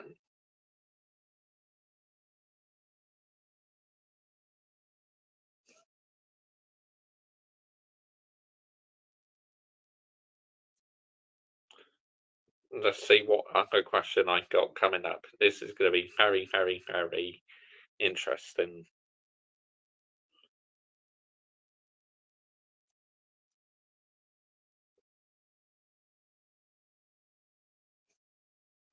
Ex-Man United and Man City player. Oh, okay. Carlos Tevez. I'm going to guess Carlos Tevez. Oh no, it's not going to be Carlos Tevez. He's a midfielder. Okay, ex-Man United and Man City player. Midfielder. Okay. Yeah, I know Hayden Cox because he's not a midfielder. Okay. Midfielder. Wow. 2 guesses left. Ex-Man United and Man City player. Midfielder.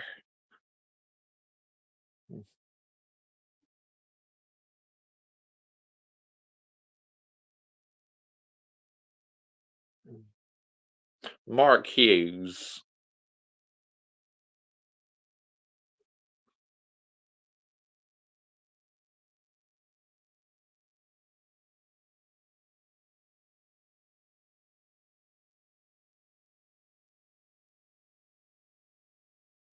Ah. Okay, one more. Also played for Bayern. Okay. Also played for Bayern Munich.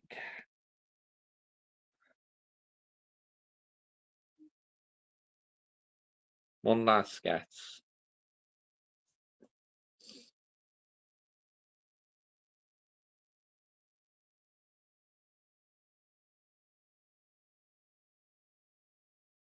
Owen Highgreaves.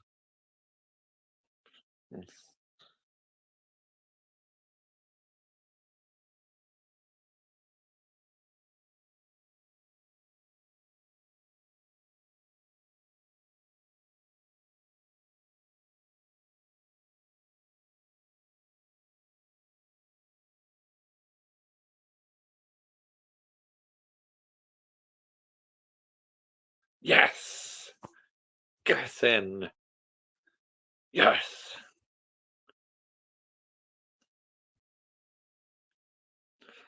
Here comes question number 3.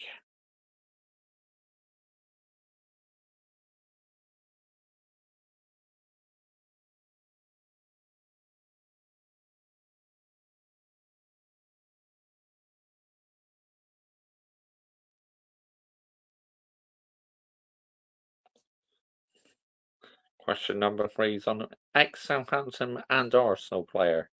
Okay, Theo Walcott.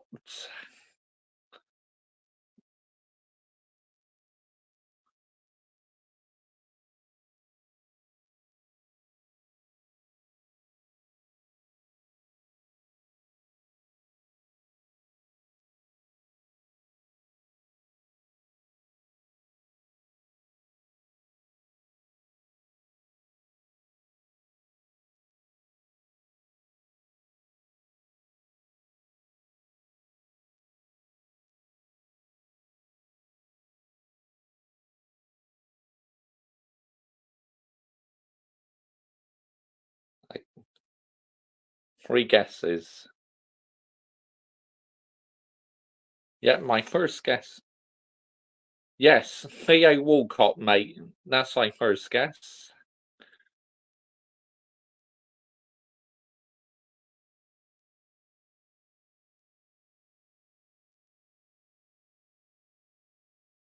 Callum Chambers.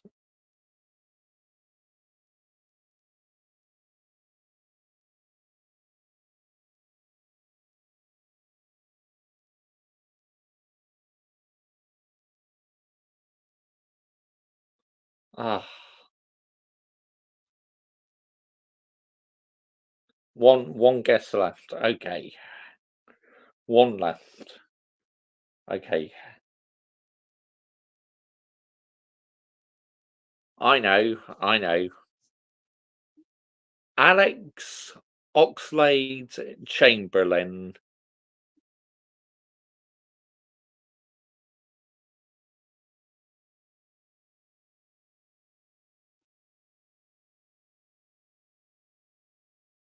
Oh, Cedric Squares. Okay. Well, I can't say I really heard of him. Well, I heard of Cedric, but I would have never thought that name, mate.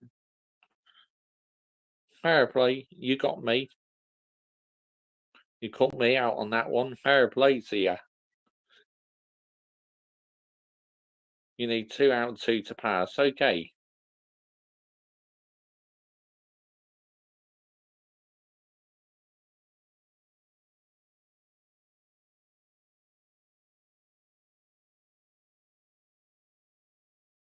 Let's see what the next question is.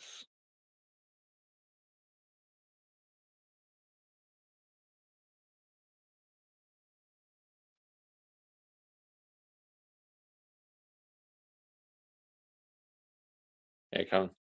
Ex-Bayern Munich and Real Madrid player. Okay. This is going to be interesting. Ex-Bayern Munich and yep, I'm going to go for Robin. Ian Robin. Is that the ex-Bayern Munich and Real Madrid player? Ian Robin. I'll make it easier. He needs 1 out of 2 to pass. No, mate. Okay. Okay. Oh. Ex-Bayern Munich and Real Madrid player.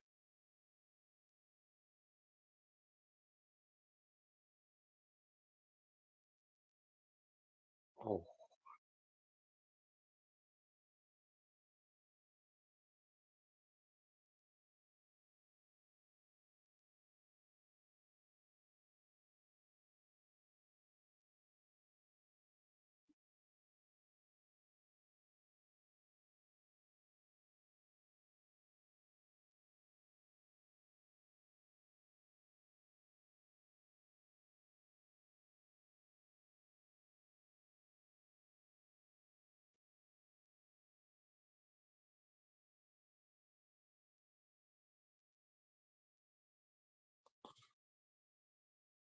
Thomas Muller.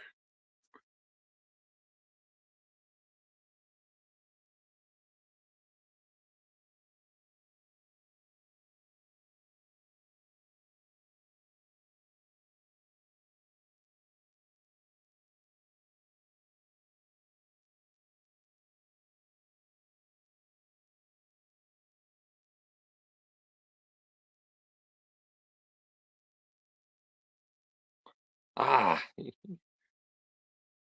2 guesses left. Okay.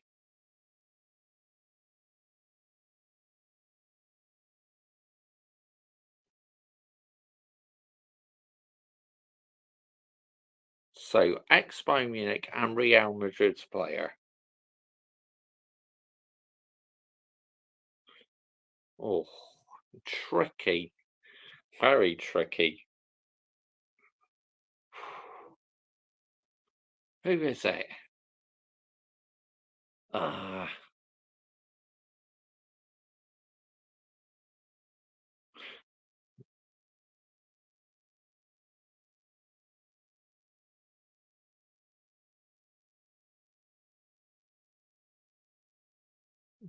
Michael Ballack.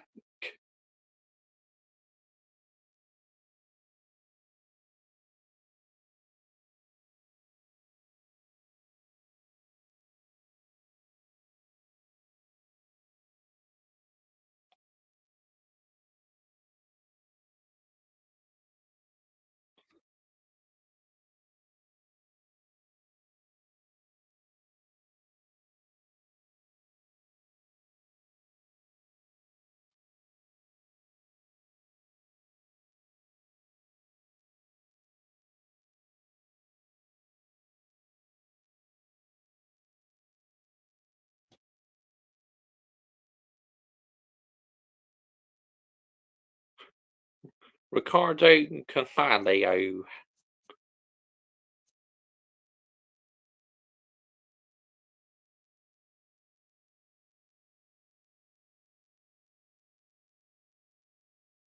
Oh.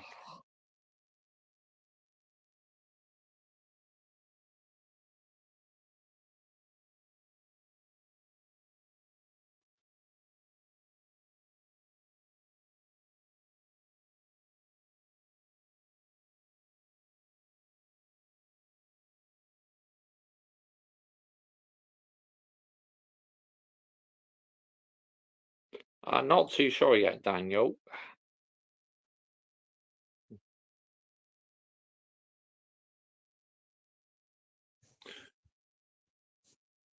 Oh, James Rodriguez.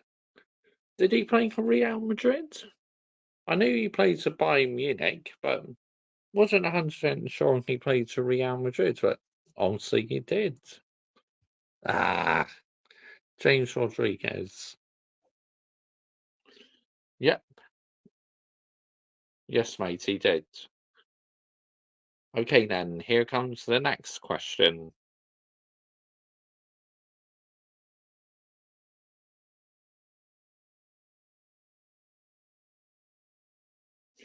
Next question is on the way, people.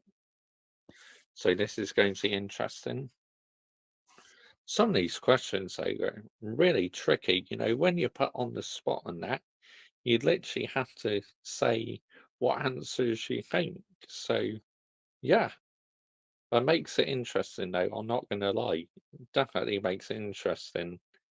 So let's see what Hayden Cox has got coming up for me next, as he's about to enter the next question in the live chat for me to answer.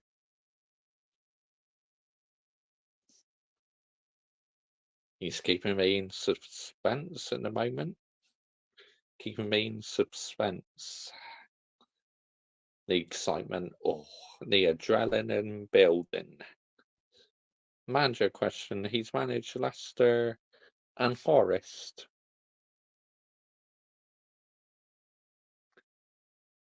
Steve Cooper.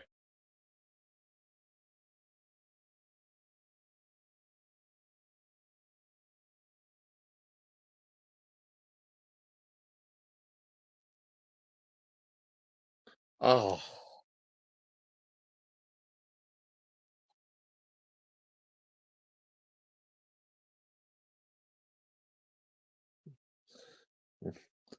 Claudio Ranieri. Yeah, I'm going to guess Claudio Ranieri.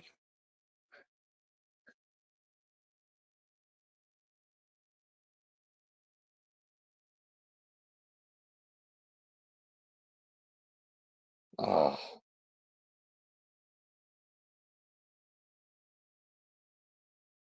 Brian Clough.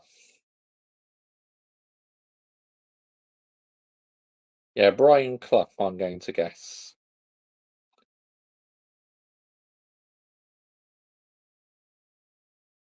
Oh.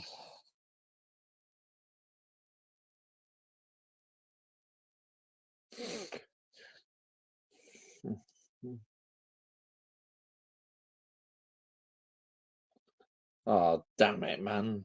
Fuck's sake. Mm.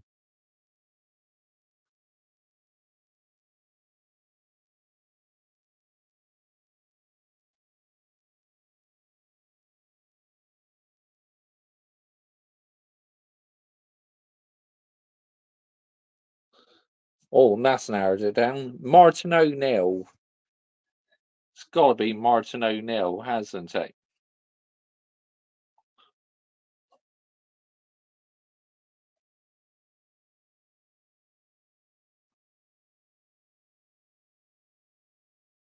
Yes. And he's managed Celtic as well, Martin O'Neill. Yep, he managed Celtic.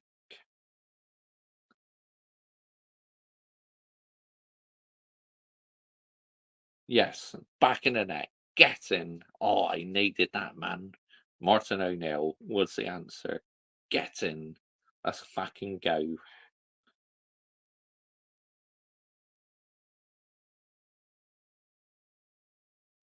4 out of 5, 1.5 to 1 out of 2 to pass. Okay,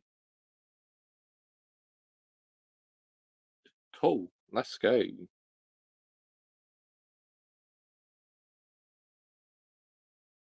You get 2 points for that question.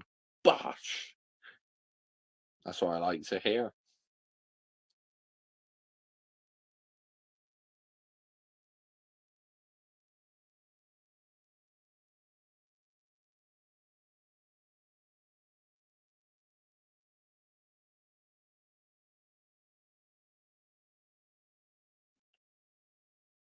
Next question's on the way. This is going to be exciting. Oh, I wonder what the next one is. But that's a tough one, but I got it. Next question. Ex-Celtic and Man City player. Ho, ho, ho. Wow. This is going to be very, very interesting one. Okay, okay. Robbie Fowler.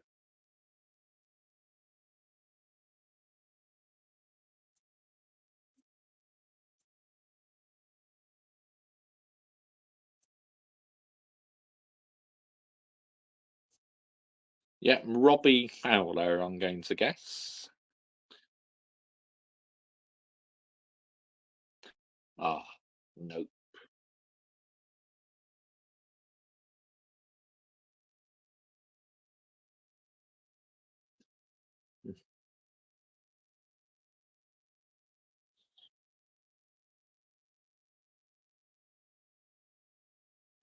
Scott Sinclair.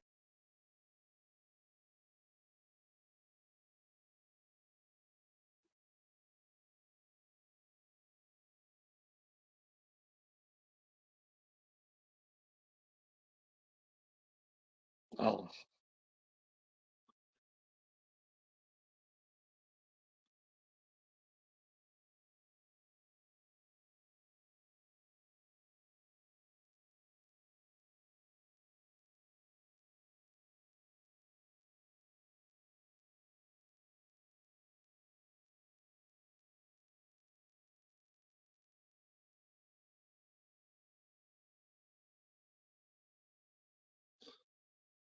two left. Okay.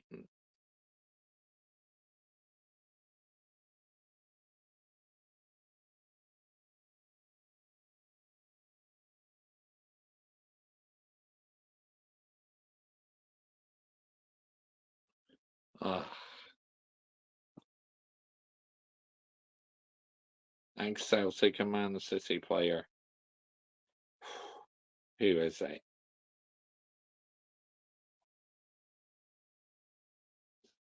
Thing is, it's a tough one because I don't really watch a lot of the Scottish League. So, yeah, it's a really difficult one. Uh,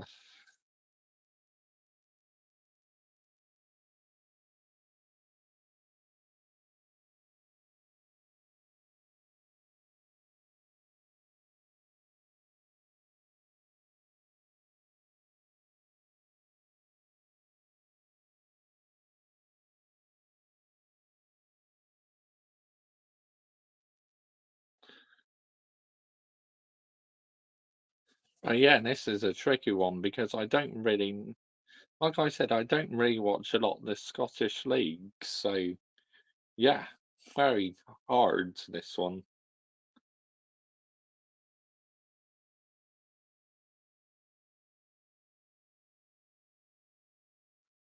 Played over 300 times in the Premier League. Oh, gosh, 300 times.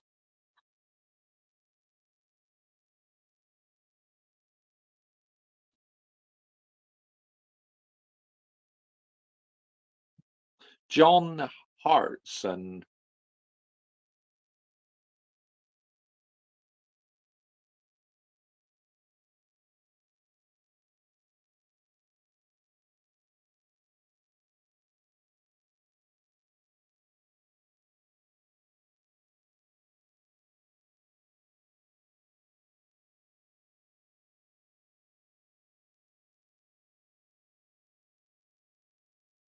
Yeah, John Hartson. Oh, won the Premier League with Man City. Oh, okay. He's won the Premier League with Man City.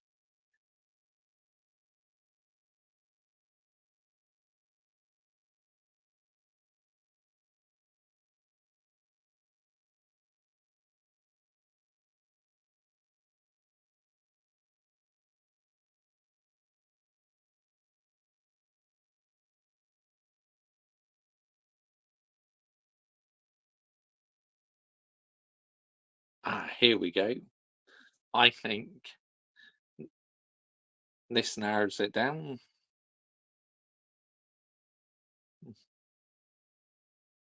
Kevin De Bruyne. KDB. Kevin De Bruyne.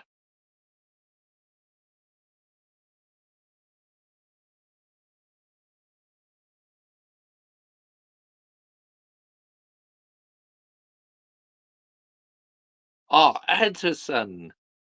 Ederson. Ederson I'm going for.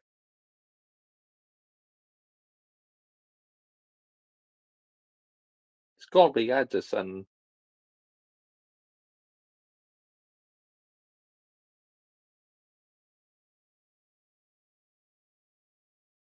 Joe Hart. Joe Hart.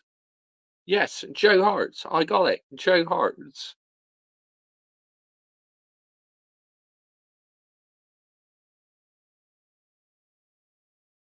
What? No, what? What, are you serious? Oh, Kolo Torre.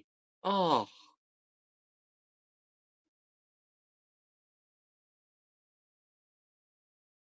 no.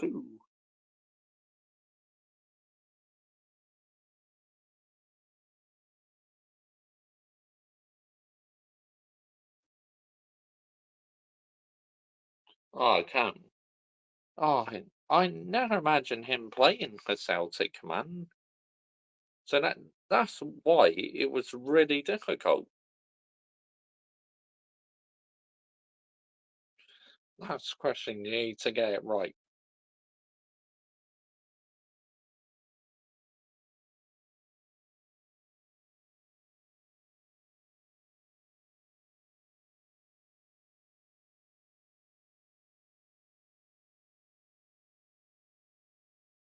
Okay, here we go. Last question. Pressure's on because I got to get it right.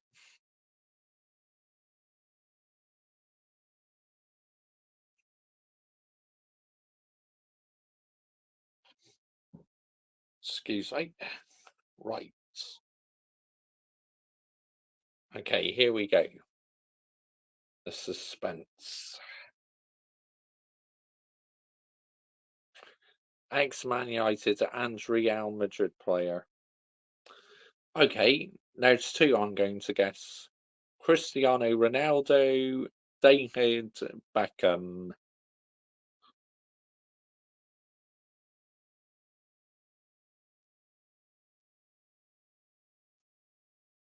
No, oh, what?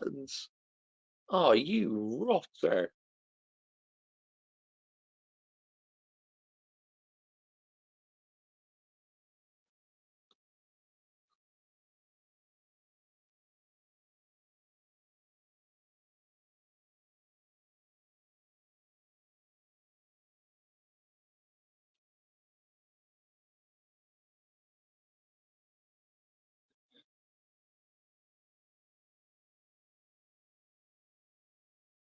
Ex-Man United and Real Madrid player. So it's not David Beckham or Cristiano Ronaldo.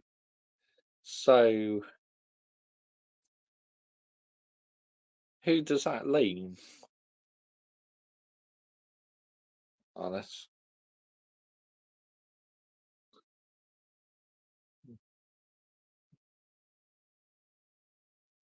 Michael Owen.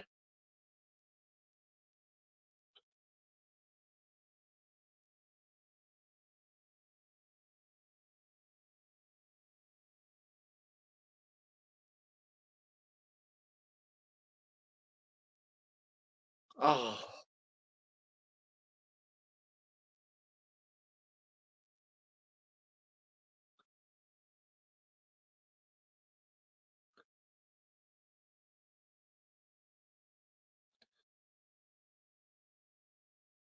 I can't believe that. I know I will. I know I fucking will kick myself.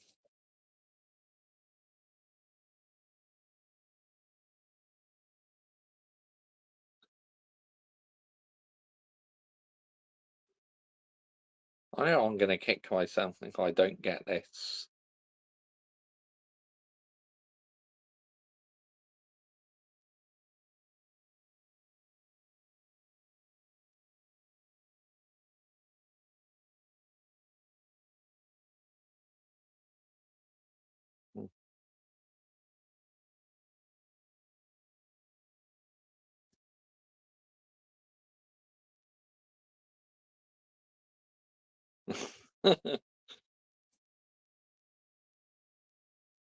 Nah, get out here, man.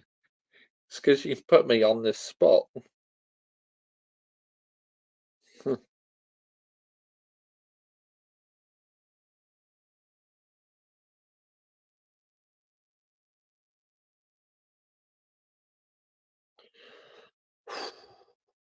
Oh, what is it, man? What is it? I mean, but you don't want to fail, Mr. Joshy J. Oh, then I honestly thought it was one of them was David Beckham or Cristiano Ronaldo. Oh, I can't believe it, man. I really can't.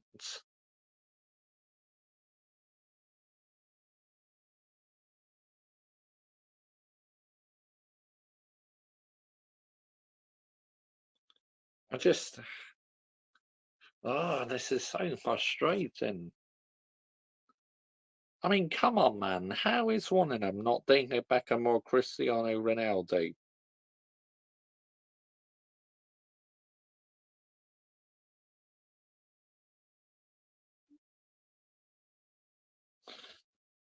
No, no, I'm saying I already said that, but that's not right. No, come on, Hayden Cox. We need a VAR check here, Quizmaster. I was going to say we need a VAR check because that's controversial. Oh, it's just.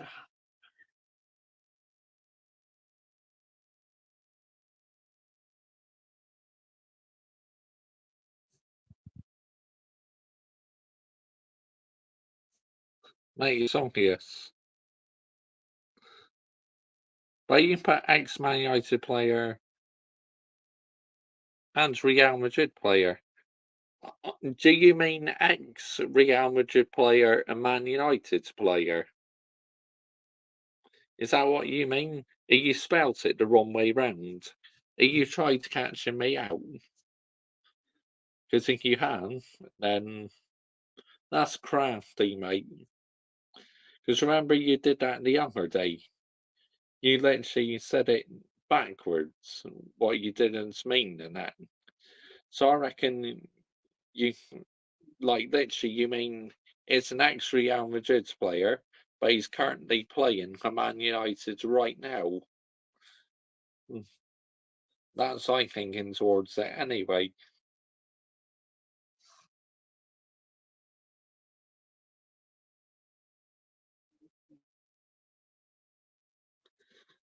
Okay.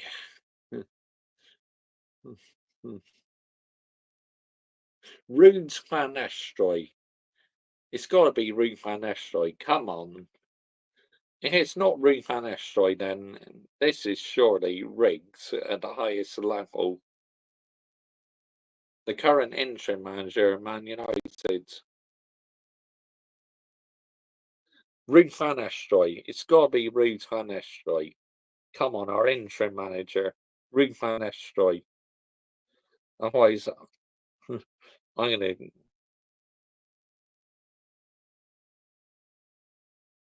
Oh, isn't playing for both of them.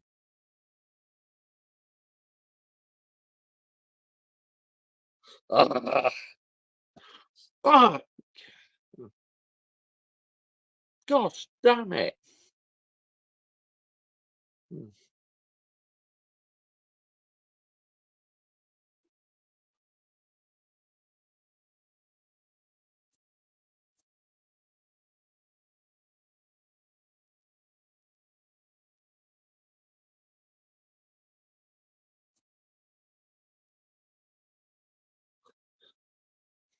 Gosh damn it, man. I can't believe that.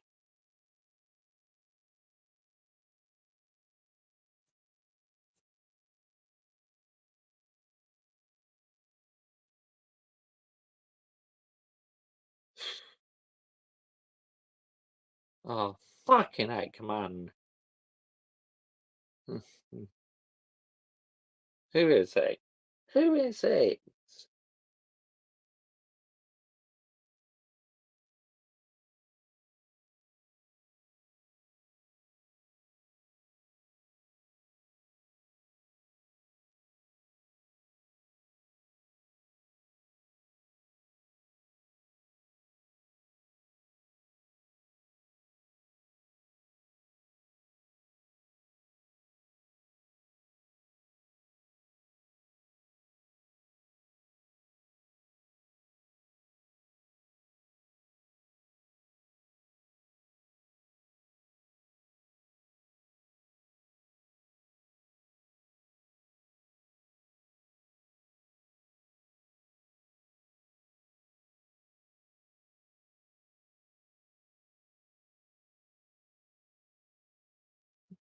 Two more. Go for it. Two more guesses.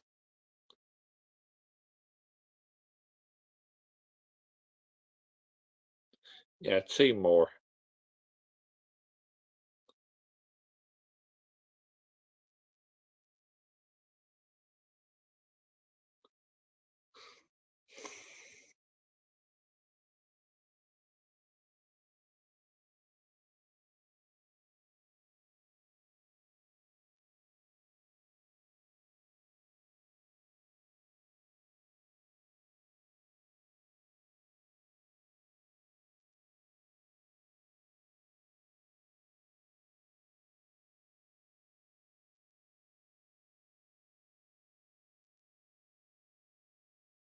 Okay. Right.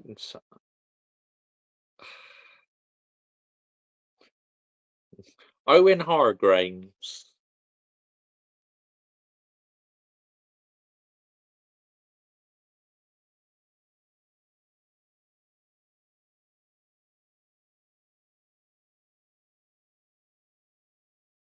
Ah,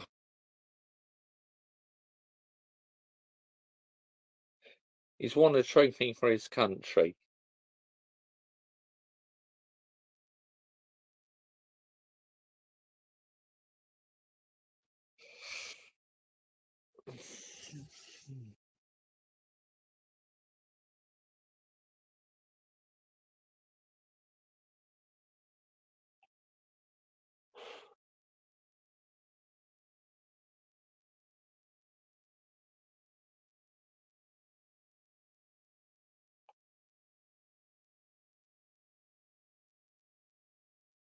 Oh my word.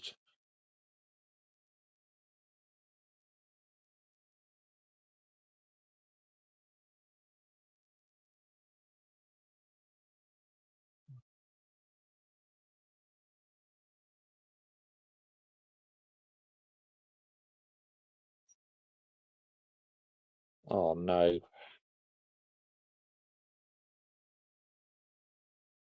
He's won a trophy for his country.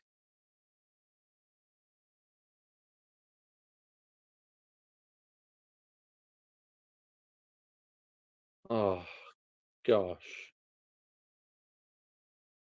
Wow.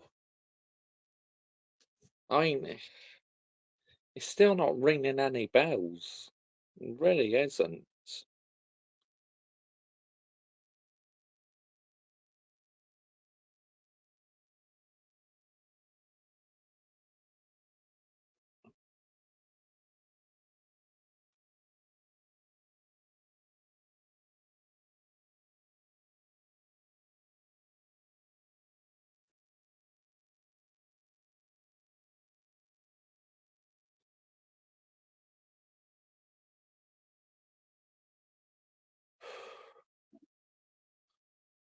Okay, okay.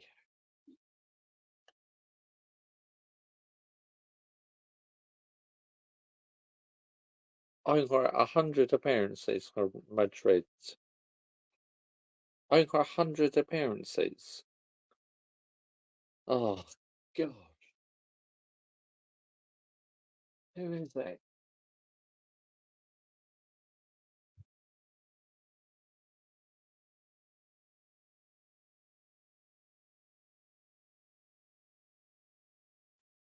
I know, I know. Over 100 appearances. Raphael Varane. Raphael Varane. It's got to be Raphael Varane. Please tell me it's Raphael Varane. He's recently retired from football. It's got to be Raphael Varane. Come on. Come on, tell me. Don't get. Oh, no! Really? How is it not Raphael Varane? Oh, Di Maria. What would have narrowed it down if you said PSG, Paris Saint-Germain? You should have added in Paris Saint-Germain. Ex-Man United Real Madrid player has played for Paris Saint-Germain. That would have narrowed it down, mate. But could you put ex-Man United and Real Madrid player? You didn't make it easy for me, but the hint you should have gave me was like ex-Man United, ex-Madrid, ex-PSG player.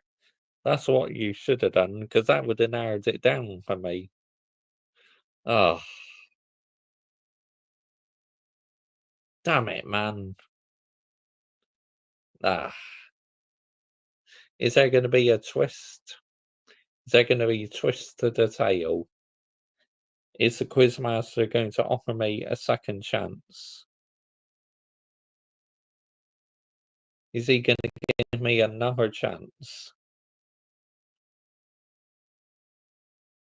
Yes, I request a bonus question, please. I'd like a bonus question, possible Quizmaster.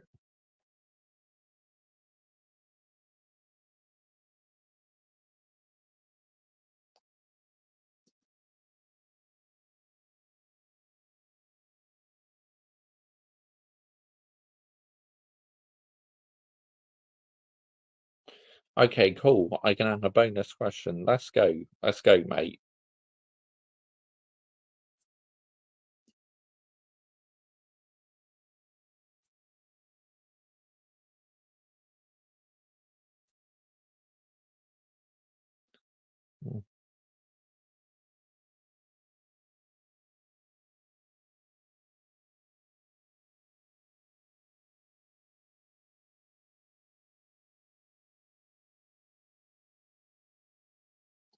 Just having to think. Oh.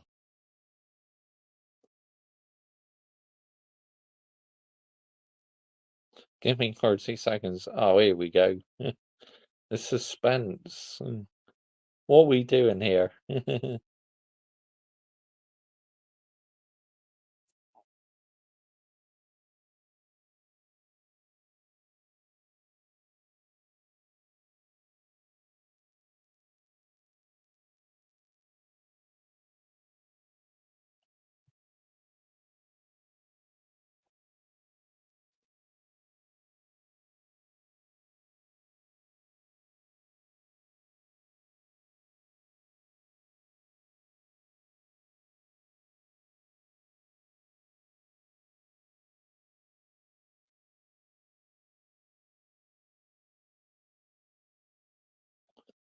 Ex-Man United and Barca player.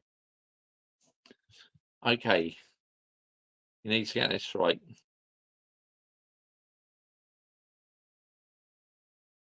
I know.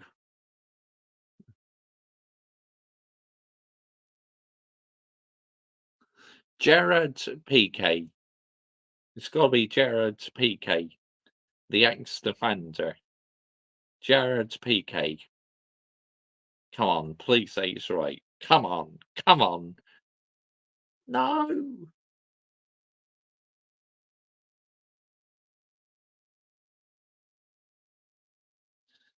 Ah, okay, okay.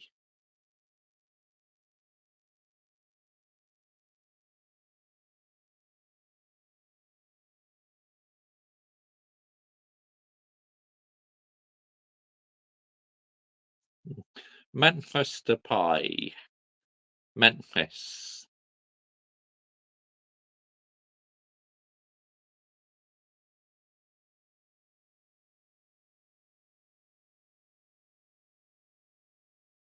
Is it Memphis?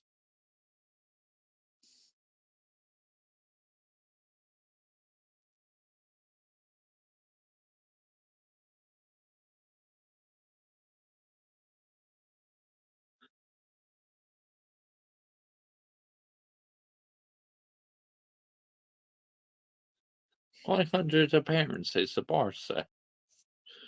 Oh wow. Okay, 500 appearances.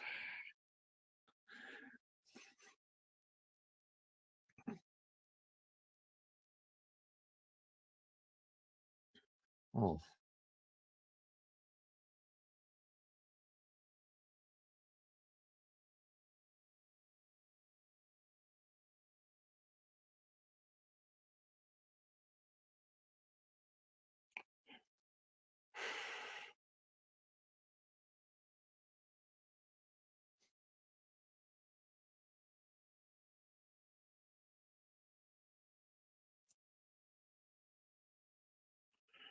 Oh wow.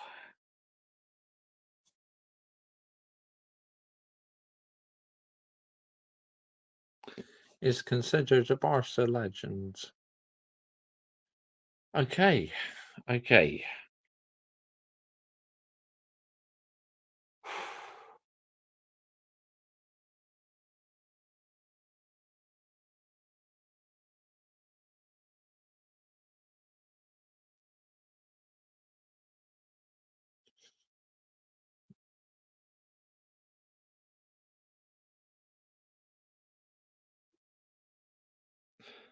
Hey, 2 left. I haven't said the other name yet. I still got 2 guesses left.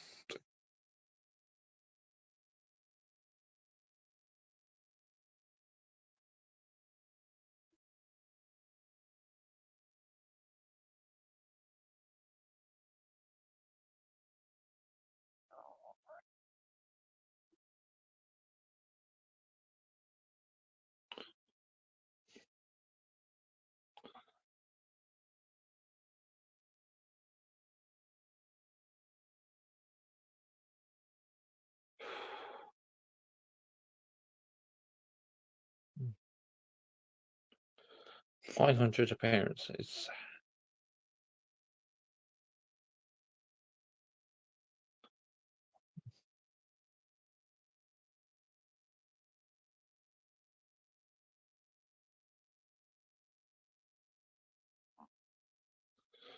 Mhm.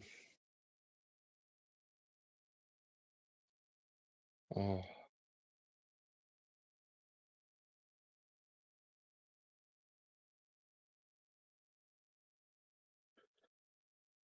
Mm.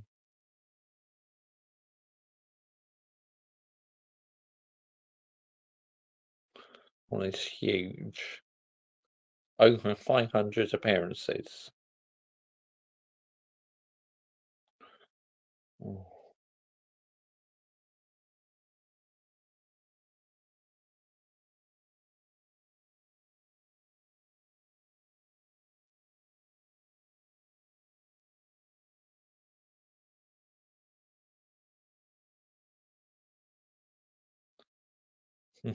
Okay, I'm going to need some thinking time here.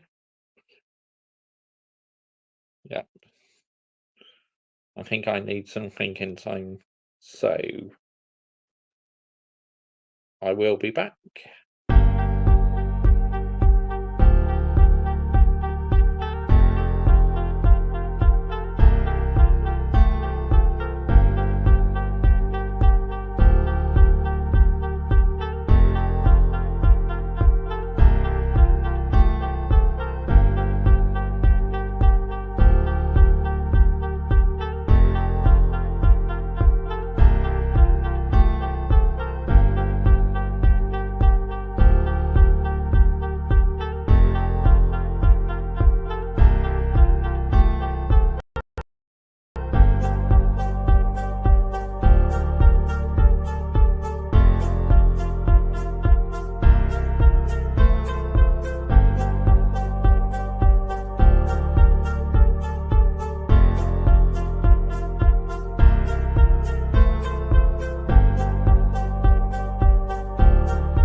Victor Valdez.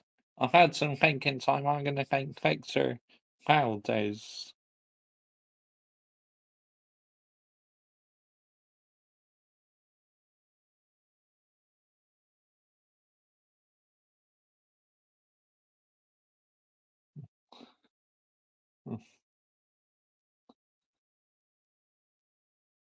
No, it's just come back to me. Victor Valdez.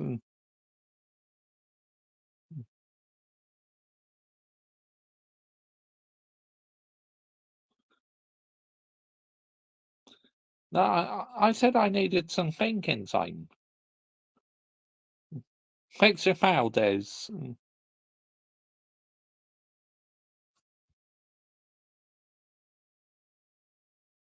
Oh, what? Was it Victor Valdez, though? Can you just tell me if it was? Put me out my misery.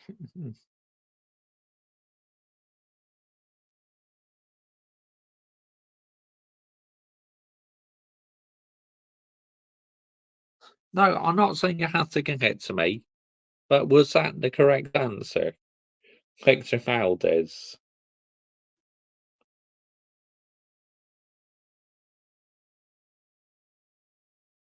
No, don't award me the points, but was it correct?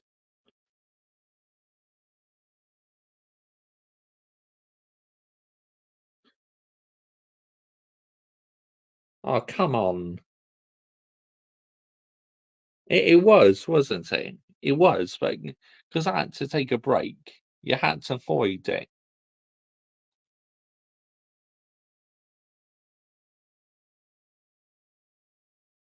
Next question, ex-Liverpool Barca player.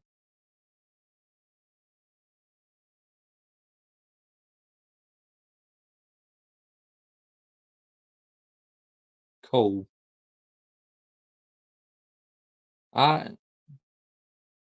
Mascherano. I'm going to guess Mascherano. Is it Mascherano? Mascherano. Oh, fucking egg.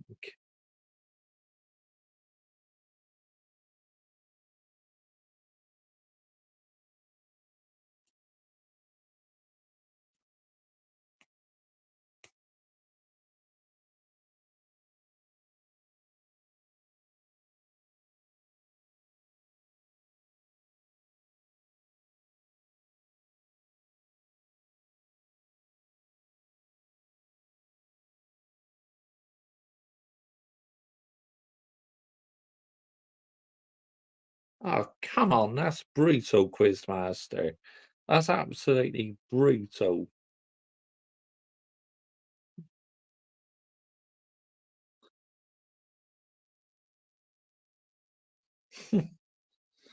Unless it's just one name, like Anthony. Oh, come on, man.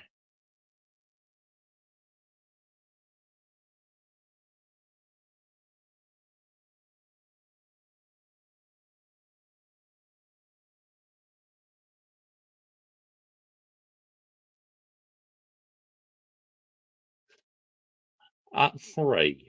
Let's go for 3 guesses.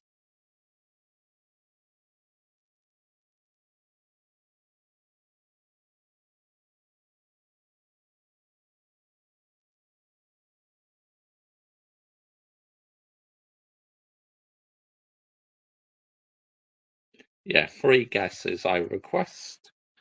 Thank you, Quizmaster. 3 guesses left.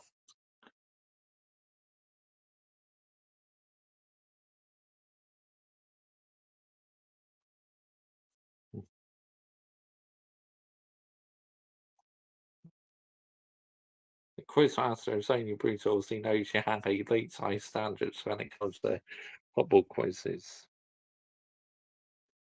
Oh, okay. But yeah, 3 guesses. Can we agree on 3 guesses? Okay, quiz. Take care. 3 left. Cool, thank you. Wicked.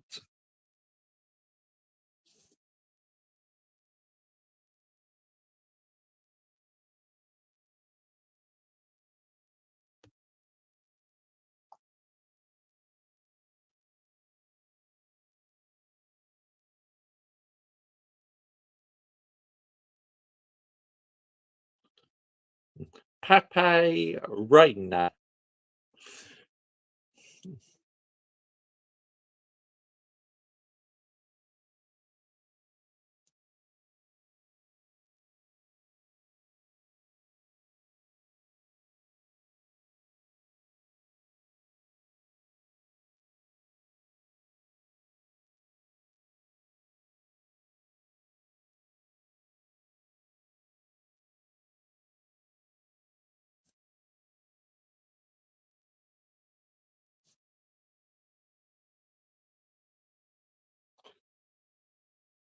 Oh.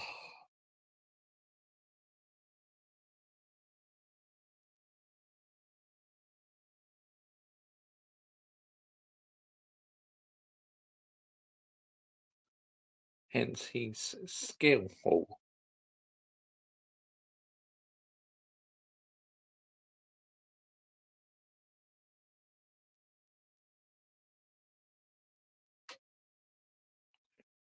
Two left. Okay, two left. Okay, okay.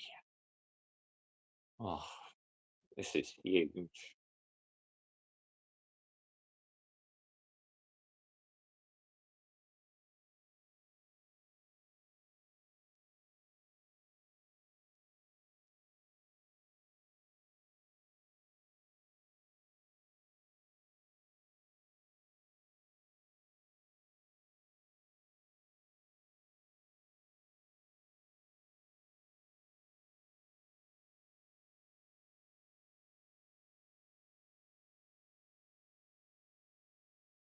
I know I'll kick myself. I know I will kick myself.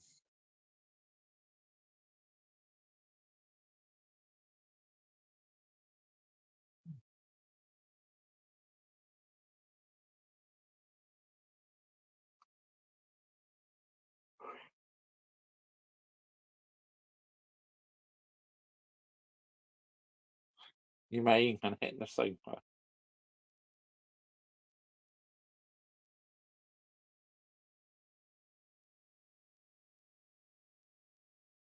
Yes, it's coming. It's coming. I know it's coming.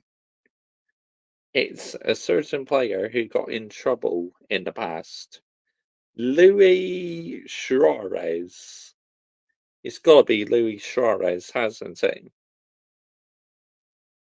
Luis Suarez. What? Are you kidding me? Are you absolutely kidding me? How's it not Luis Suarez?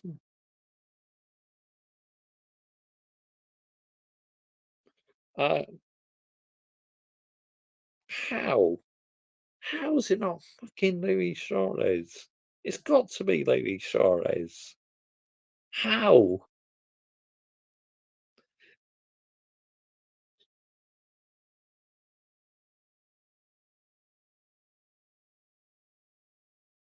Luis, yeah.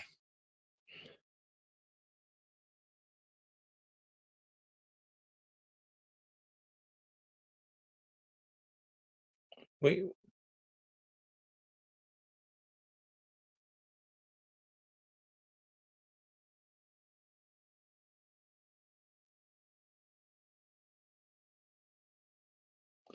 oh, cool. Okay, huge hint coming up.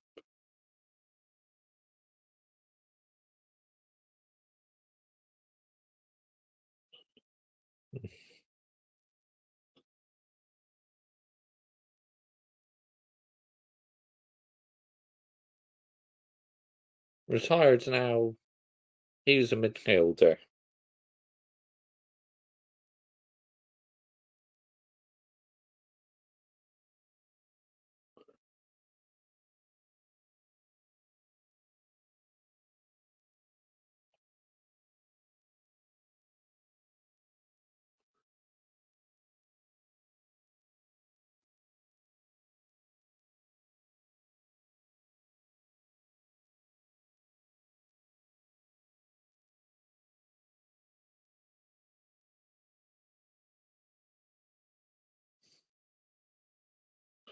Spanish.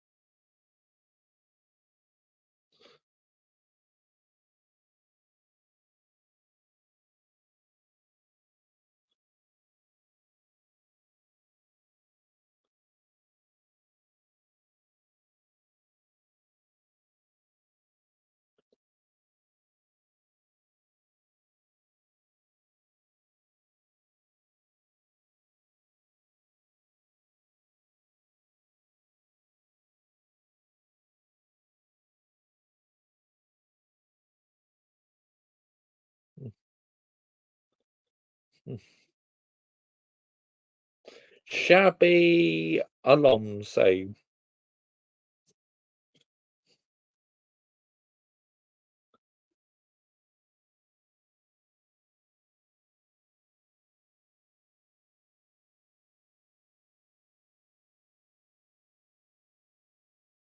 No!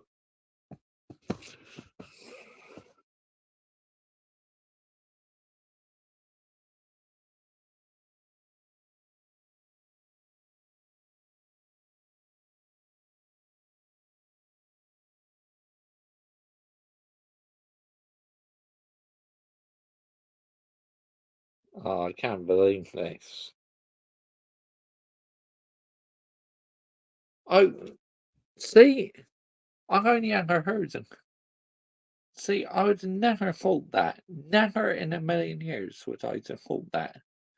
You well and truly called me out with that one, mate. Fair play. Look, congratulations.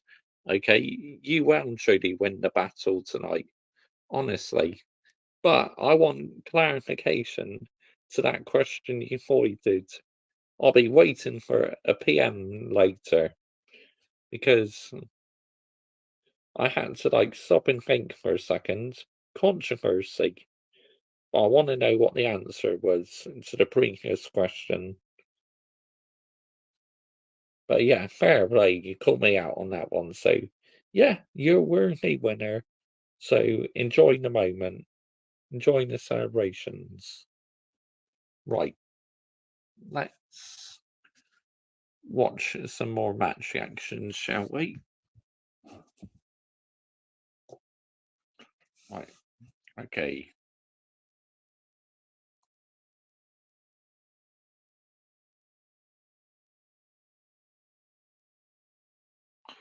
Okay, one more chance. Yeah, it's a one-off. I know I've already failed, but yeah, go for it.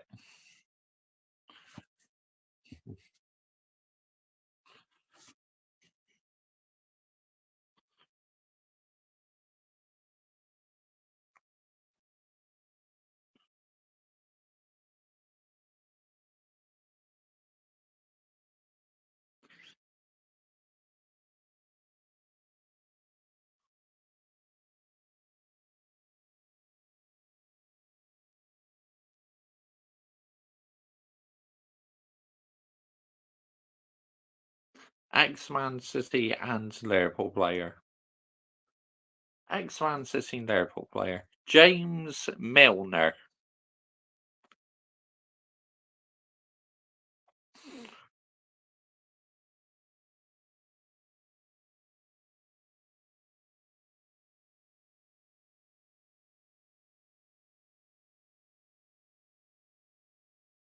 Mario Balotelli.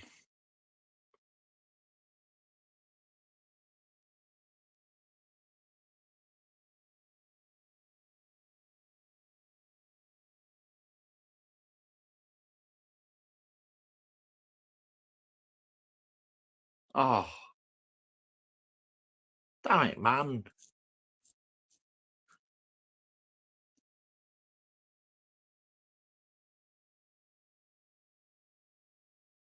Ah, it's so frustrating.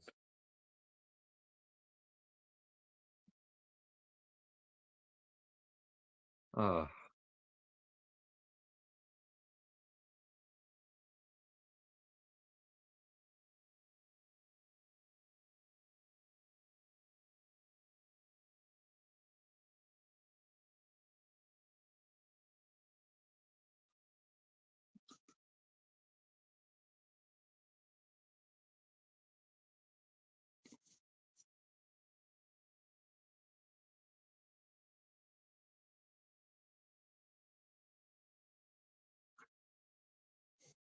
Quizmaster has already agreed to message me in the private chat.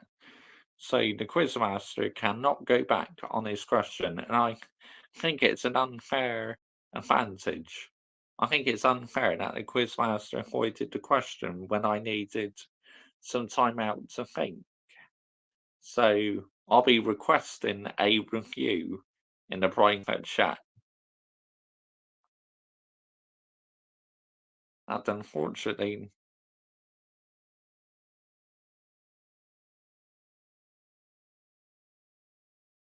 Quizmaster was joking when he agreed. I reckon I know what it was.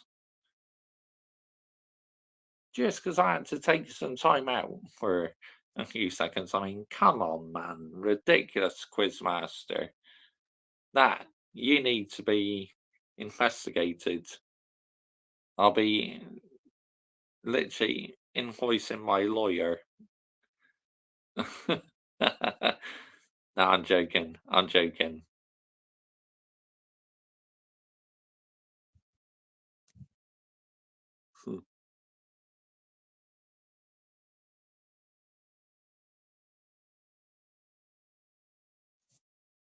You're joking in the light.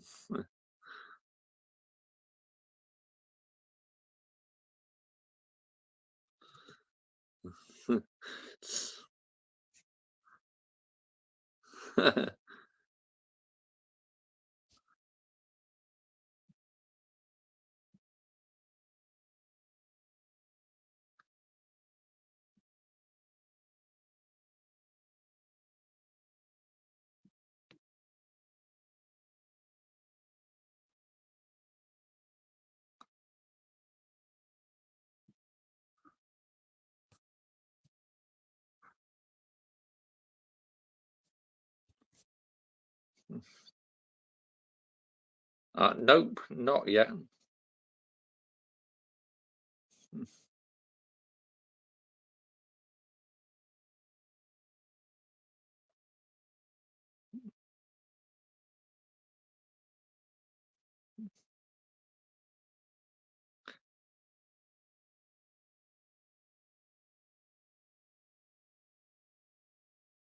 Nope. I'm out. I'm out. Cut my losses. I cut my losses, mate. I officially cut my losses.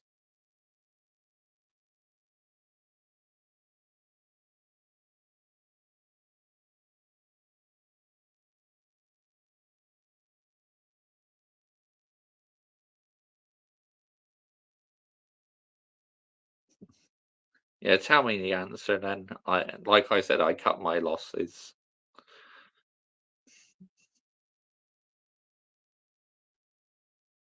Hint has played for England. Sterling, Raheem Sterling.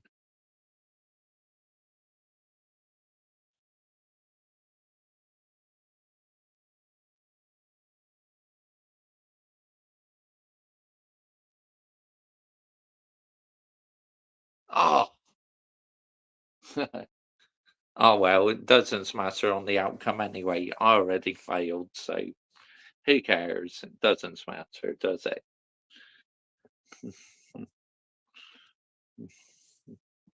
Right. Okay.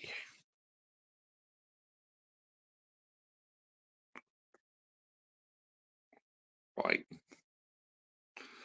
Anyway, thank you very much, Quizmaster, for another fun evening of quizzes. Yeah, and the Quizmaster was very brutal tonight, honestly.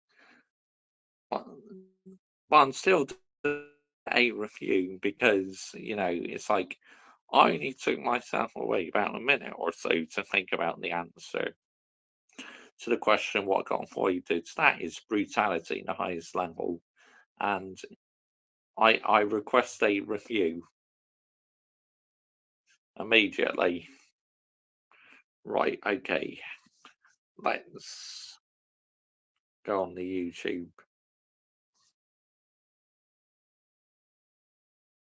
You got no evidence. You got no evidence whatsoever.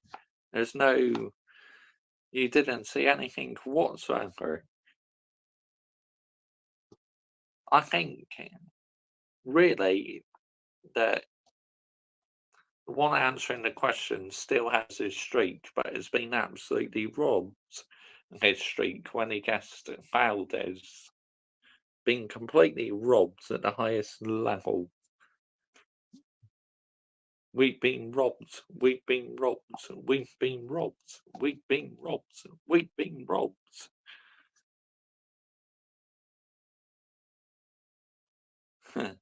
But it was only the countdown timer, wasn't it?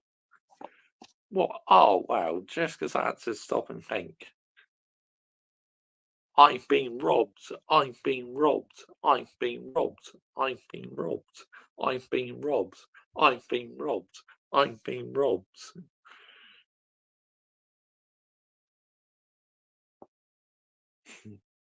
I've been robbed. I've been robbed. I've been robbed. I've been robbed. I've been robbed.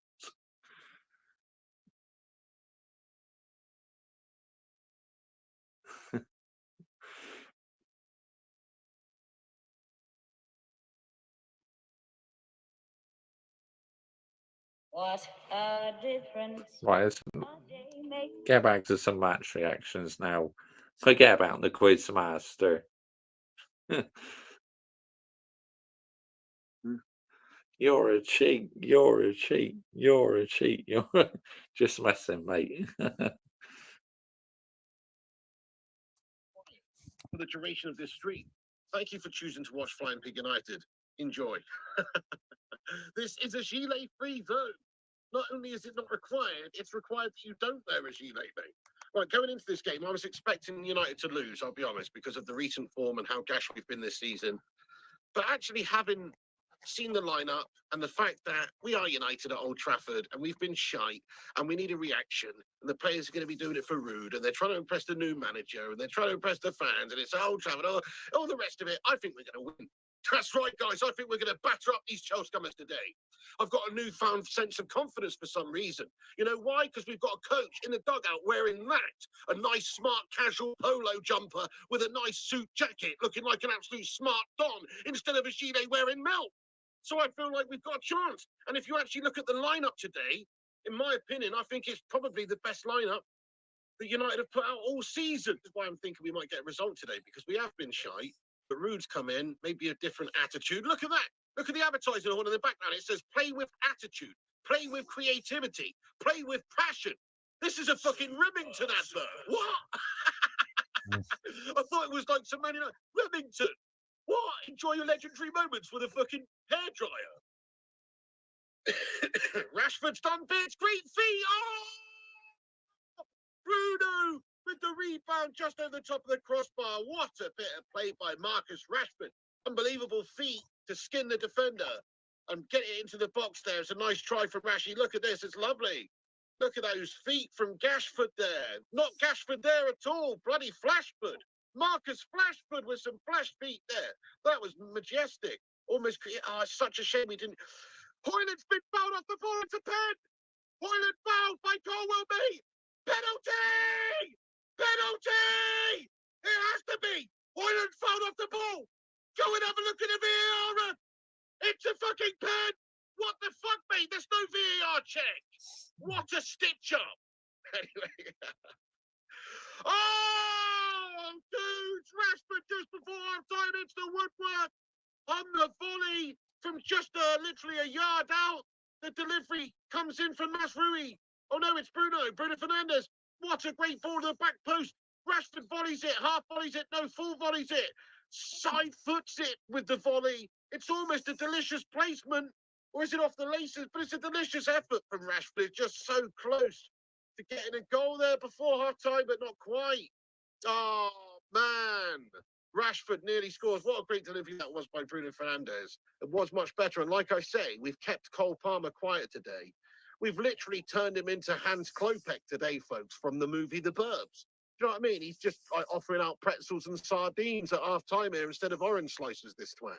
You know what I mean? We have absolutely wrecked him so far. We've kept him quiet. And the Klopeks go hungry. Oh, fuck me. Oh, goodness me. I thought Roy Keane was wearing a bloody gilet then for a second. Thankfully, it's not. But it is a little bit of a suspect cardigan.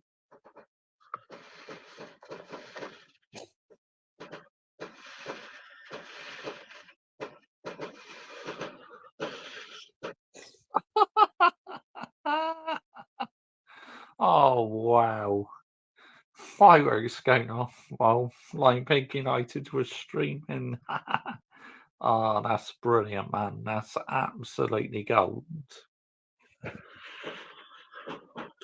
Shane, why are you trying to spoil this for everyone, bro? Okay, hang on a sec. Fuck that, baby, because Garnacho's got a chance. Oh, no! And Garnacho, he's just put a shot on goal, which is like that of another character from The Sopranos who goes by the name of Pussy. Because that was a pussy shot right there from Alejandro Garnacho, lads. Shocking. Oh, my God, it should have been. It really should have been a goal. Like, he kicked a sponge ball then. It just didn't seem to have any power behind it, like one of those flyaways, one of those what do you call them, guys?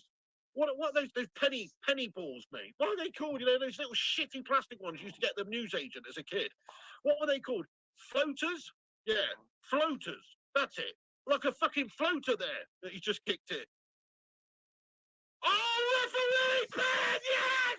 Come on! Fucking get him! We've got a penalty, guys! Come on! Rasmus Højlund wins the penalty! The ball into the box! He's rounded the keeper and Sanchez beats it down! And commits the foul! It's the fucking Prince United! Come on! Yes, guys! Fucking get in there! Wait, we've got to convert this now. But look at that delivery. Casemiro with a delicioso ball over the top. Bruno Fernandes' last 5 Premier League penalties, he scored 4 of them and missed only 1. He's a good pen taker, is Bruno. Up he steps then. Bruno Fernandes against Sanchez. Ref blows this whistle. Bruno Fernandes steps up. Bruno! Yes! Get in there, my son! Come on! Fucking have it! Let's go! Come on! See you later on Dutch Kojak. Who the fuck needs you, bro? Yes, man! Come on! Get it! 1-0 to United again. I love his passion, honestly. I absolutely love Lime Pig United's passion. Amazing. Absolutely amazing. The chills come. We've just done this to interim manager of the fucking dugout, mate. Come on! Fucking taste it! Yes, man! Get in there, United! Come on! Yes, boys! Big celebrations! The team is unified already after that Dutch Kojak's gone. Let's go, guys! Come on, get in there, you booties! Definite pen as well. Rasmus Højlund wins it well. And that's a nice cool penalty by Bruno Fernandes just to slot it past Sanchez, who's dived the wrong way. Fucking get in! Let's go, you. 20 minutes to go. 3 points hopefully coming. We'll see. It's early days. Obviously, a lot to play left in this game. But we've got the advantage, guys. Come on. Oh, yes. Look at that celebration by Ruud van Nistelrooy, mate. It is a keep from me for the moment. But only just. If he has a stinker of a season this year, then yeah, definitely. See you later on. I would sell him. Oh, for fuck's sake, mate! Bollocks! Moises Caicedo has banged one into the bottom left-hand corner. It's a fucking filthy volley. It's a bloody good finish. And it's just, yes, it's a flash volley from nothing, guys. It's fallen to him outside the box. And he's just hit it clean on the volley on his right foot. It's binged in there to the bottom left-hand bin. For fuck's sake! The lead just didn't last long there, did it? I mean, it's a filthy strike. It's a good goal.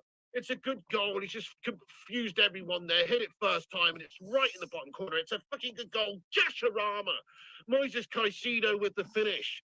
Let's see what happens. So the corner comes in from Chelsea. It's headed out by Cassie. It just falls to Caicedo edge of the box. He's still got the world to do. Andre Onana's flailing over towards it. He can't quite get there. It is right in the corner, to be honest. Caicedo hits it clean. Oh my God, they've nearly made it 2-1. No, come on, wake up, United now. Please. Please don't go on and lose this now from where we were. Like I said earlier on, even though look, United is the sort of team where we never want to be drawing games against anyone, especially with the home side. You know, when we're the home side, we've got to be trying to win. But with what's happened this season, the manager going, new guy coming in. I mean, if this was to finish 1-1 right now against Chelsea, it's just not really that bad of a result, is it? Really? I mean, it's shit because we need points. But going into this game with Ten Hag at the wheel, I would have not felt confident we could even get draw from it, really. Oh, nice Xerxes around the corner. Go on, Joshua. Oh, no. Joshua Xerxes holds it up. Now pass over to Ahmad. Oh, why is he so fucking slow, Joshua Xerxes, man? Back to Casemiro. Casemiro tries to feed one towards Xerxes. Lindelof wins the very important header. Garnacho! Oh, Garnacho nearly scores a wonder goal. Okay, nice. Bruno again. Here's Garnacho in space. Back to Bruno. Bruno Fernandes in the box. Lovely. Bruno! Come on! Bruno Fernandes! Oh, for fuck's sake, lad! It was such a good chance. He just fallen to him on the volley, snatched it, and just. Oh, that's a terrible shot, honestly, by Bruno Fernandes, the captain, number 8. Shocking. It's like he fucking hit it into Rosette or something. Crazy. I'm back, Josh, mate. Welcome back, Adam. Rushed at it. Why is he rushed? He's in space. He's got a free shot on goal. Oh, Bruno hits him into row, doubles it. That's fucking terrible name from Bruno. Great chance. Goes a begging again. Yes, Matt Ruby's won it back well. Here's Garnacho. This is a good chance. Bruno Fernandes. Xerxes. Oh, do you know what? You're fucking trash, Xerxes, lad. What the fuck, Xerxes, lad? Dude, if you're not going to be quick and nimble, you've got to be strong. You've got to hold out the ball. He's just been done.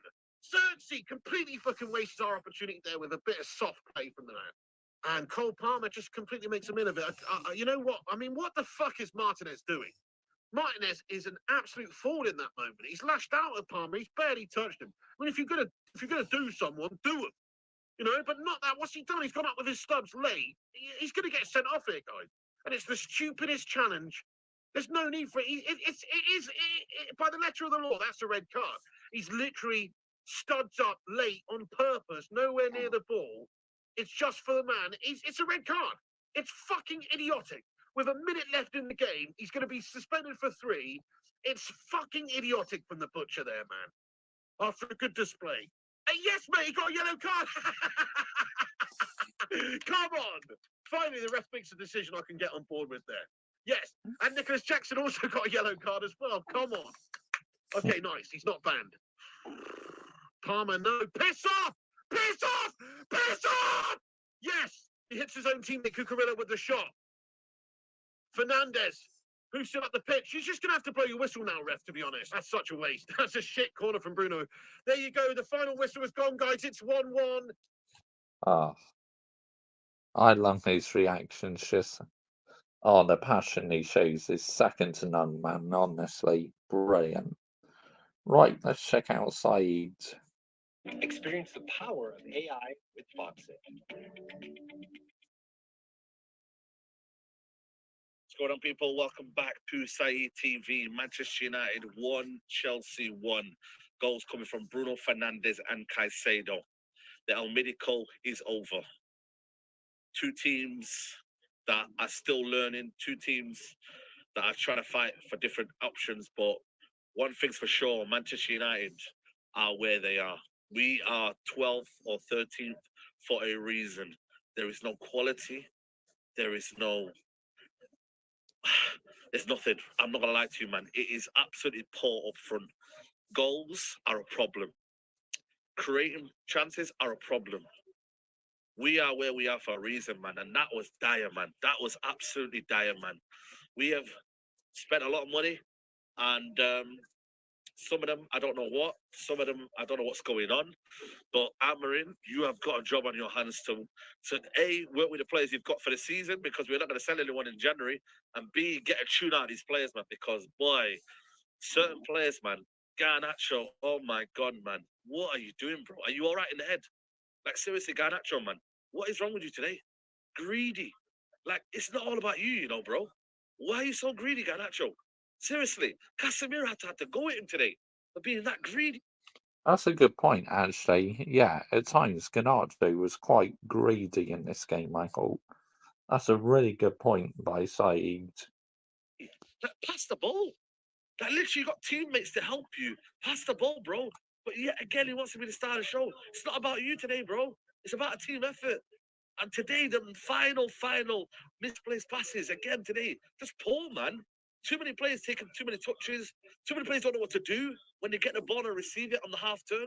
Like, bro, like you're a Man United player for a reason, bro. Act like one, man. Or are they? It was so boring today. Like generally, like it's not the manager's fault because he's having to work with what he's got. But generally today, man, defensively solid. Midfield and attack, oh my god, bro. Absolutely dire. It was dire. No connection between the two. One time they want to play it long, one time they want to play it short.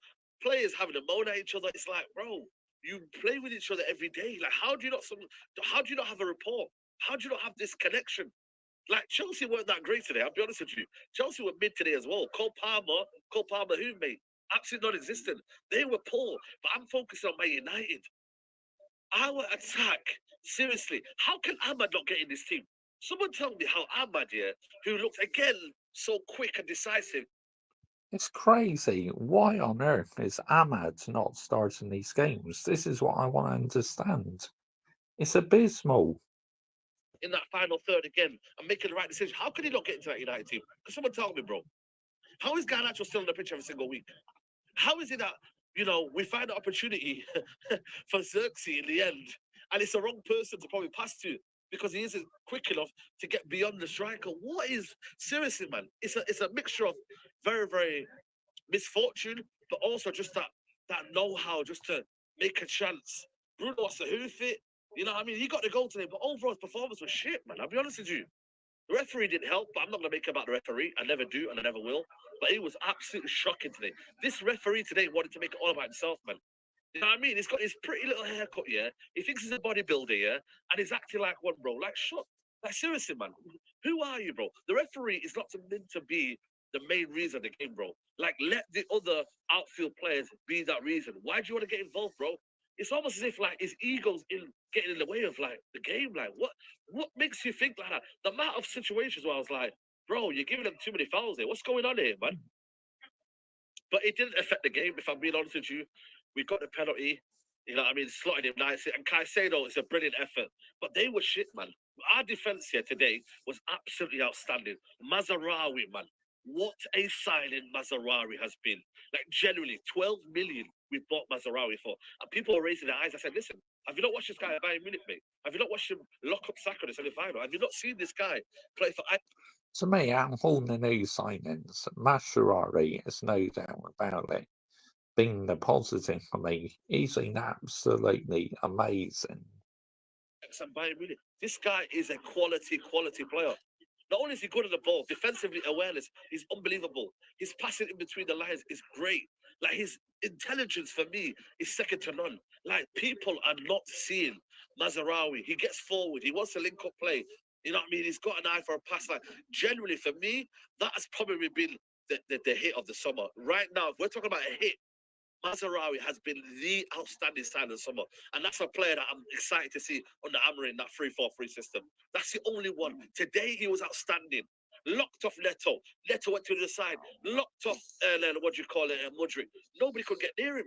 You know what I'm saying? And that's what you want from Mazraoui, a defender. And I thought, to be fair, the back line was solid. Licho is coming to his own now. I thought Licho was outstanding. Delit again, not much to sort out. Dalot as well. Our back line and Arana were never really tested. Let's be honest. It's that midfield. Ugarte, Casemiro today. I thought Casemiro actually played well today. I don't know why people are moaning at Casemiro. He did his defensive duty as well. That pass into Højlund was absolutely outstanding. He did that against Leicester, and he found fortune in that. It's just for me the little bits and bobs up front. Garnacho. Are we seriously going to be talking about Garnacho starting next season? Is that what we're going to do? Are we going to talk about playing Rashford on the right-hand side just for the sake of accommodating Garnacho? Are we going to find a balance up front where we know who our number 9 is? Like, there's so much for Amarin to sort out in his attacking side, yeah. It is actually scary, bro. Like, our attack needs working on. Whether it's going by the Victor Gyökeres, I don't know. Whether it's going to buy wingers, I don't know. It needs a lot of money, and we spent a lot of money. That's the crazy thing about it. We spent money on Anthony. We spent money on certain man. Like, bro, we spent money, bro. We bought 2 strikers in, one for 72 million and one for 34 million, and all of a sudden they're rubbish. It don't make sense for me, man. Something has to give. Something has to work with this front line because, bro, we can't score goals. We can't create chances. We can't score goals. Like, something is really, really wrong, man.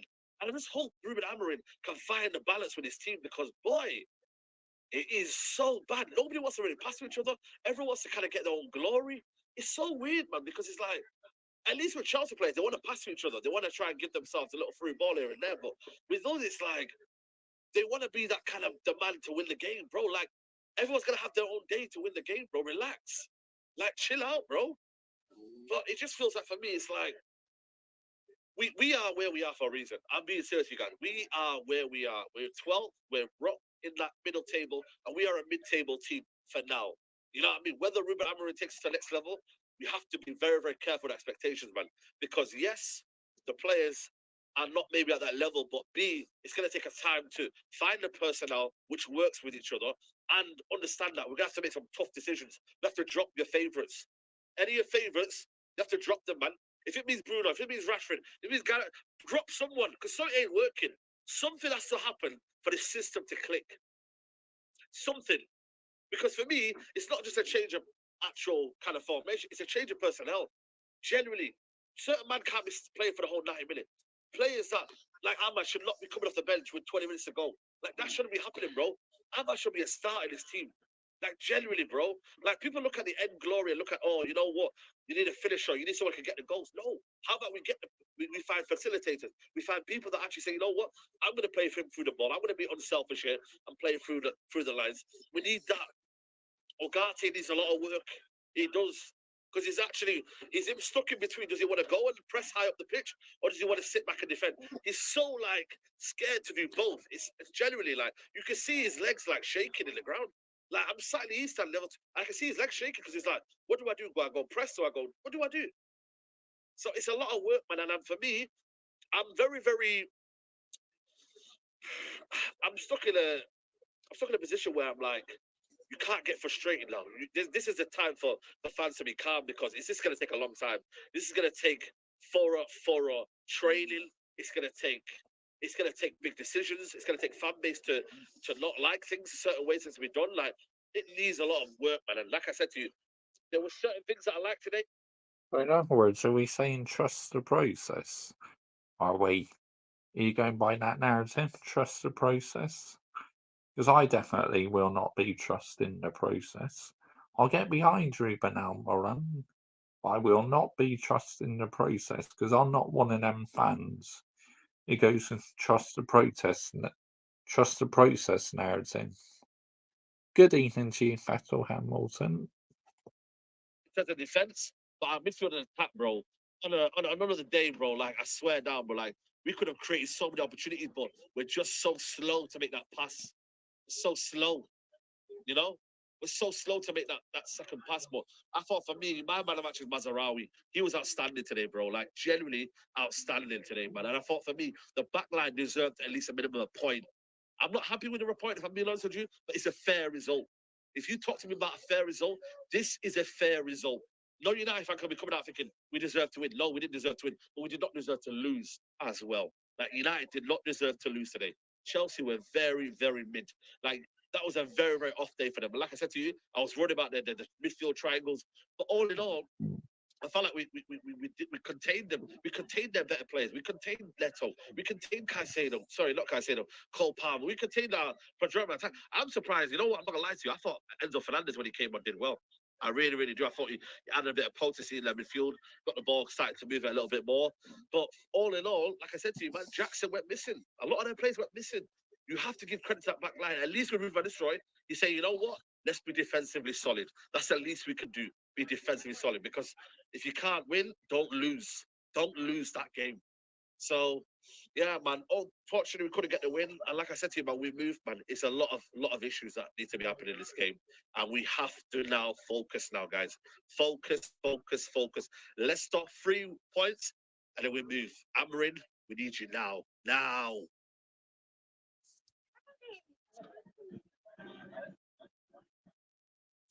Right. Okay, so that's very interesting. I mean, Chelsea fans. I mean, I do want to check out some Chelsea fans, but I think I'll do that for another stream. I think we'll call it a night there. Anyway, thank you so much for joining me this evening, people. Much appreciated. As probably I streamed a bit longer than what I was thinking, but yeah, it's been a fun show as always. Thanks for watching. Goodbye.